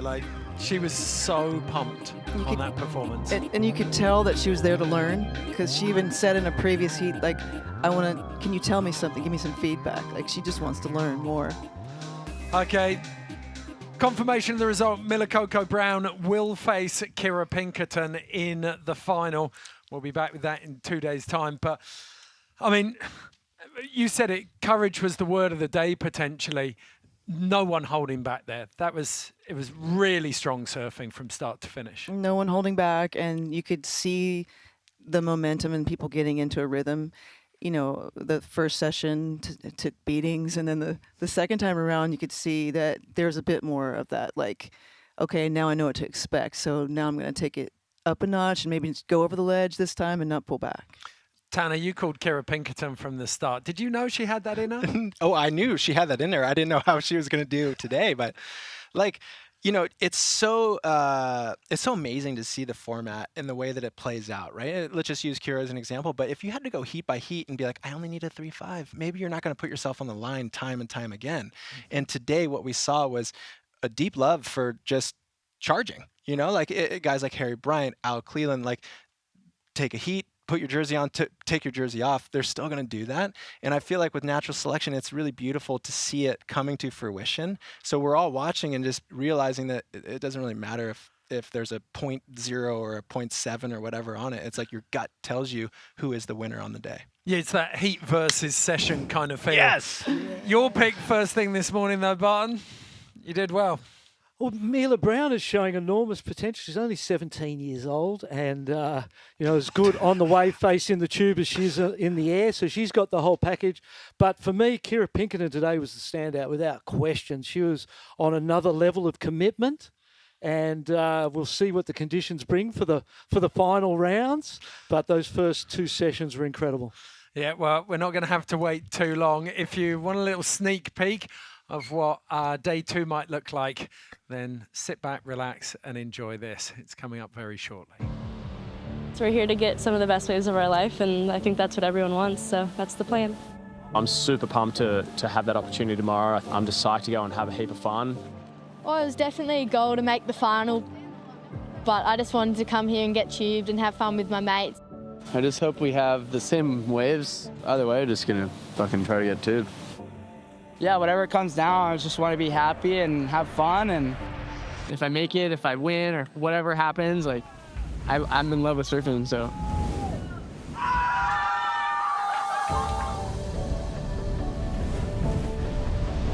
Oh, make it. Okay. Wow. There it is. Bam. Nailed that thing. Another one. Boom. Oh, my God. Boom. And she's... That was the first proper barrel. Yeah. That was it. So Thursday, the 20th of February at 12 p.m. Pacific time, you will be able to see day 2, finals day of natural selection surf. Lisa, Tanner, Barton, final thoughts after today's action? Oh my goodness.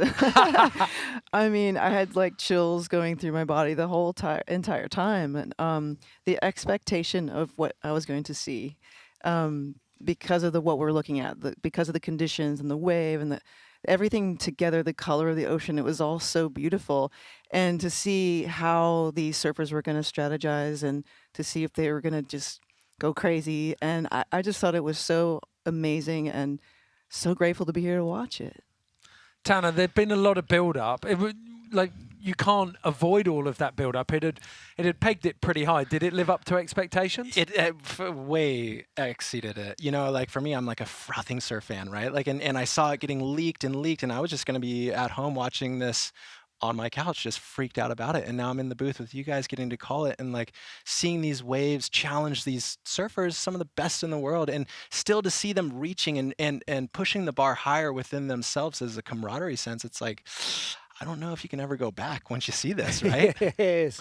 You've been in it since the start, Barton. I mean, is this what you envisaged when you started putting NST Surf together? Yeah, we wanted to create a more pure form of surfing competition or surfing event and create something that was spectacular but allowed the surfers to express themselves and be themselves in this environment that's so raw and wild. Those waves have got Hawaii power. And to see the performances today, to see the way things played out, to see the judging, hear their comments, warmed my heart, and I'm excited for that Thursday. It's going to be incredible. Tune in, peoples. Thank you all so much for joining us. I hope as viewers you feel the same way that we do here in the studio. If you did, then tune in again on Thursday. 12 p.m. PST, we'll be back with the semi-finals and finals of the men, the finals of the women. Thank you so much for joining us wherever you are in the world. We'll see you then.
cover so bad.